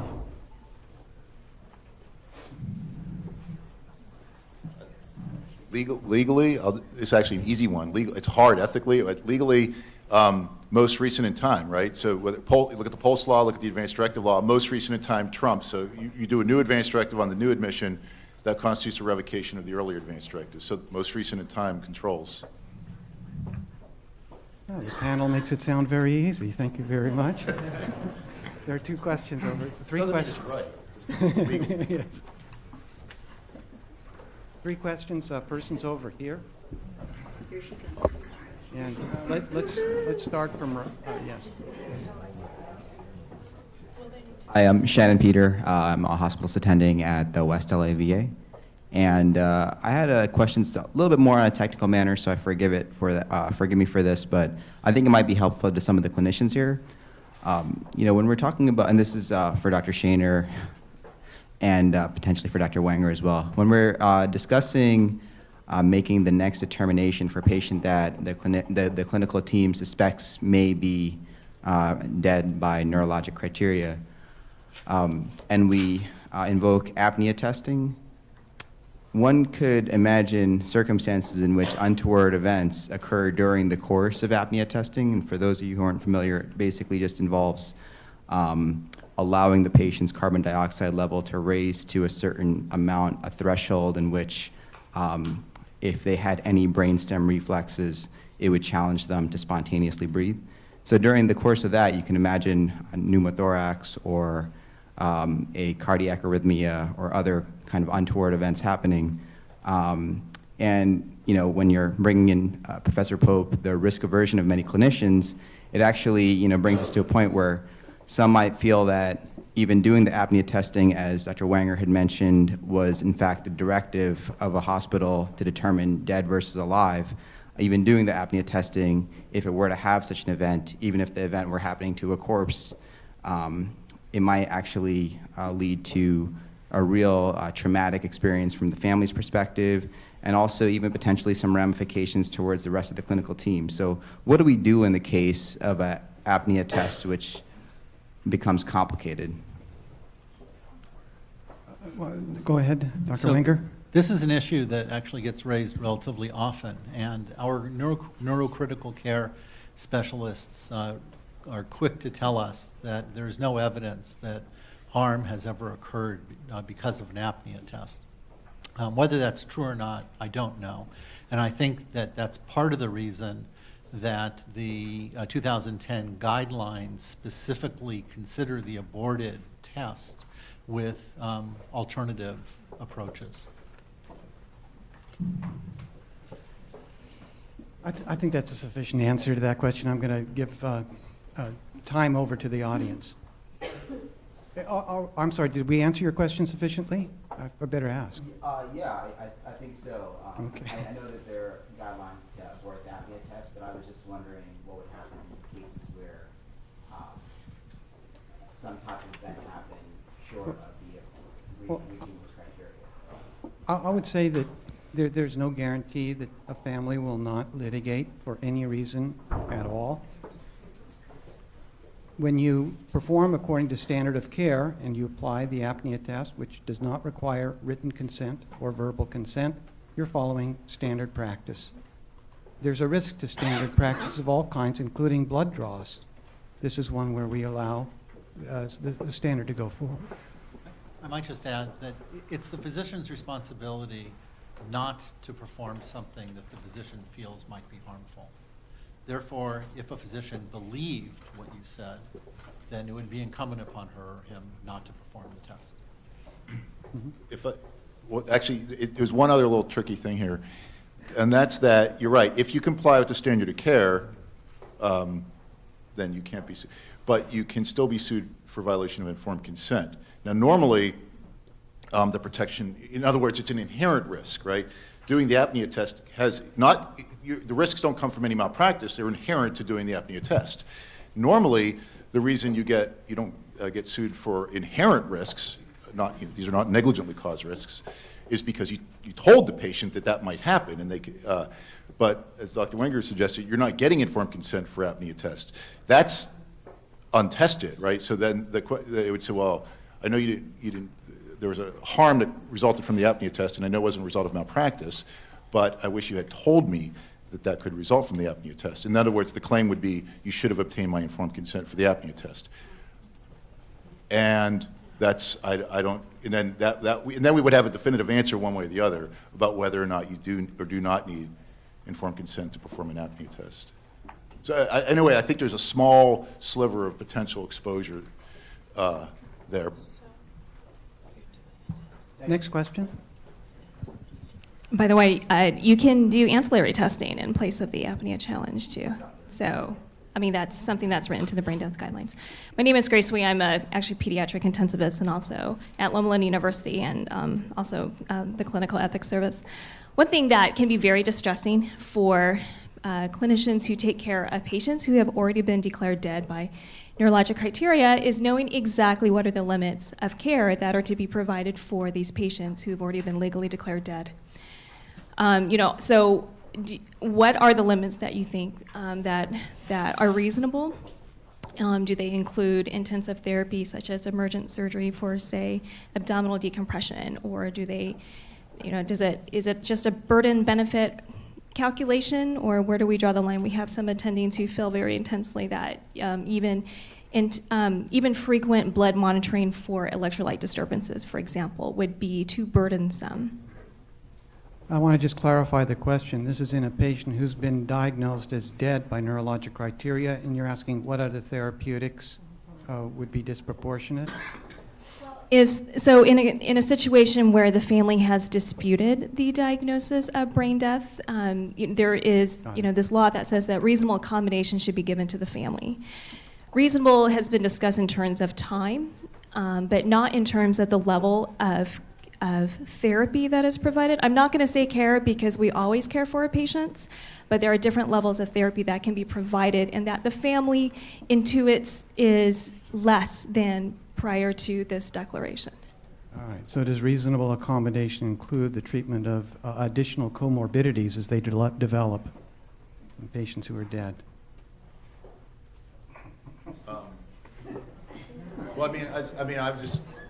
I don't know what the practice, but the statute clearly says only cardiopulmonary support. It clearly says nothing else, suppressors, all the stuff most of the stuff that Jahai's getting, right, is not required.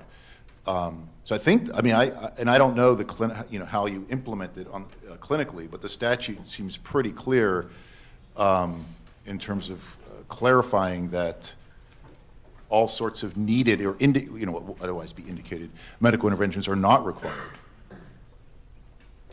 I can tell you in the Orthodox community, when we have these cases, even though we still consider the patient to be alive by Jewish law, people are reasonable and they understand that this person is not necessarily going to, walk out of the hospital. And so we usually distinguish between their basic needs that we want to continue to provide: nutrition, hydration, oxygen, and more aggressive treatments, which we would generally not initiate. And people recognize at that point that it's not appropriate to be involved in aggressive treatment for a patient. And we oftentimes, like you mentioned about the apnea test, we believe that these patients are even more fragile, and we agree that oftentimes it's better to not do anything aggressive to them, because that might actually hasten the death. It's my impression that clinicians have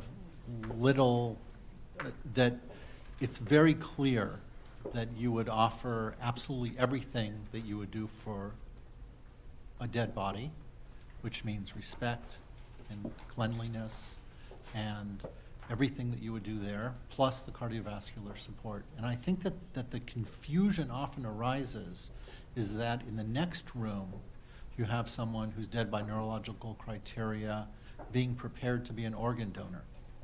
And there you're doing everything possible to support those organs, including putting in new lines and supporting blood pressure, starting new medicines, and the nurse walks from one room to the next, and it's confusing. Going to have a couple questions here for Professor Lampkin, just to switch gears on this, and this has to do with a couple of questions from the discussion that you offered. They're a little bit related. One says that in my research, I've encountered the expectation for family inclusion and collective decision-making. At the same time, I've also encountered a strong sense of privacy on the part of the individual, not sharing with the larger family the severity of the illness, or in fact, even the fact that the person is ill. How do you reconcile this with the family dynamic and the need for community support that this individual sees as common in the African American community? It's a great question, and you might not be able to reconcile that tension. In one of the slides we talked about, I spoke about the diversity among African Americans, and you always have to account for that diversity. And so different families, of course, function very differently, and some people are very, very private, even to their families. So in that situation, I think you have to respect that patient's autonomy and that patient's sense of privacy.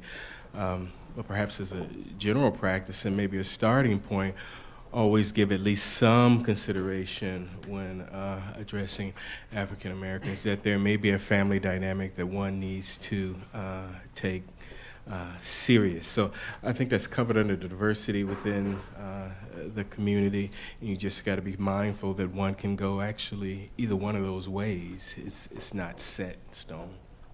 And since you have the microphone, as a related question, someone wants to know if you use the word passed on instead of the word dead when you're explaining this to individuals from an African American community, is that better or is that worse? And do they understand passed on as the way we understand death, or is it actually a completely different meaning? It's another great question. My colleague right next to me, he mentioned his reluctance to use euphemisms, and it's actually something to that. And I hadn't thought about that at first. But here again, we was getting at this tendency. I think a lot of African Americans understand this language of passed on, and for so many of them, it means dead. I mean, that's what it means to them. And I was attempting to respond to this notion of brain death. I think it would be better, in my view, to say passed on than to say brain dead. I think it would create more confusion. But let me be clear, I think providers must be as clear as possible when you're communicating death. And again, I think here, what I was trying to get at in the talk here highlights the importance for understanding your patients being in conversation and in tune with your patients to know what kind of language actually communicates. And I think that's the goal, is to communicate. And so whatever language communicates to the patient, if it works, if it's certain, then I would affirm that and support that. One last question up in the back.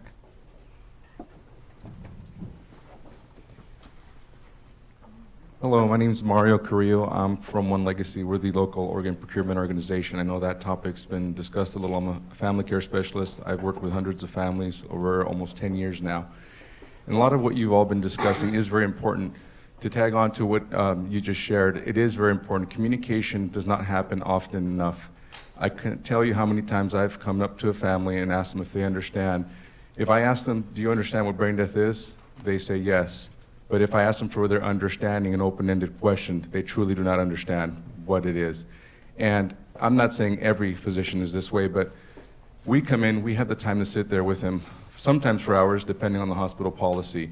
But it is key. The culture, I think, does need to change. The term brain death is very confusing. I've had families ask me, oh, if the brain has died then, can we transplant the brain so they can come back? So it is a very confusing term to the families. I think death by neurological criteria is, or however you want to phrase it, some variation thereof, is a lot better for the family. There's less confusion. You know, where I do see a cultural change is in pediatric units. The physicians are there, they alternate, they're there on a regular, consistent basis, and they do take extra time with the families. And I see that that communication, as you mentioned, is key. Over-communication is actually key. They're in a state of shock, disbelief, and grief, and oftentimes understanding is very different from accepting. So there is a big disconnect there, and although they're hearing it, they're not processing it, and logic goes out the window. So I am happy to be here and happy to hear all the things that have been discussed. These are things that I've seen for years now, and I'm glad that it's being brought to the forefront so that people can acknowledge it and hopefully make a cultural change to really dedicate time with these families. You know, I know it's tough for us, it's just a day for us in our job, but it's a day they'll never forget. And so it's something that we have to be mindful of, that they're never gonna forget how they were treated. I was at a hospital on Thursday where the family's perception was that their loved one was shot. It was a gunshot wound. They felt that their loved one wasn't treated in the ER for an hour and a half, was bleeding out, and they didn't treat him until he coded. They coded him 3 times.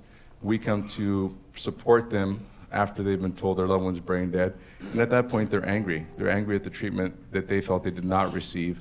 And why would they want to give and donate when they feel they haven't been given the proper respect and dignity? So this is just one example of many that I could share with you. I know we don't have all day, but I can share so many different stories with you. But the key thing is communication. I think over-communication is a cultural change that needs to take place to help these families. And there will be extenuating circumstances such as the ones that I mentioned. But like you said, this is 1% of the population. It's far less that have these outlying problems. So those are outliers, but in general, communication is very key. Thank you. Thank you very much, Juan Carrillo, for sounding that call to better communication for all of us. And thanks to all of you for remaining for the really important closure for this very helpful meeting.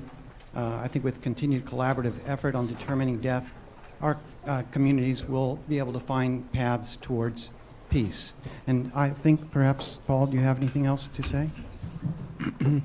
Just on a concluding note, I want to recognize that Dr. DeLauro is going to make an announcement about a upcoming conference.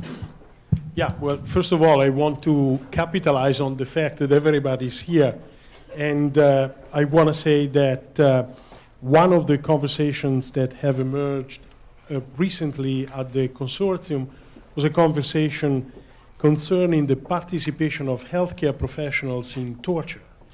And so we were hoping with the Bioethics Institute to come up with an evening dedicated to that particular topic. We can't be too specific about the date for now, but simply to say that it will be sometimes on the third week of April. And so if any of you will pay attention to our own calendar and has an interest in reflecting on this topic, this will be the next topic that we will be talking about. Thank you again for coming.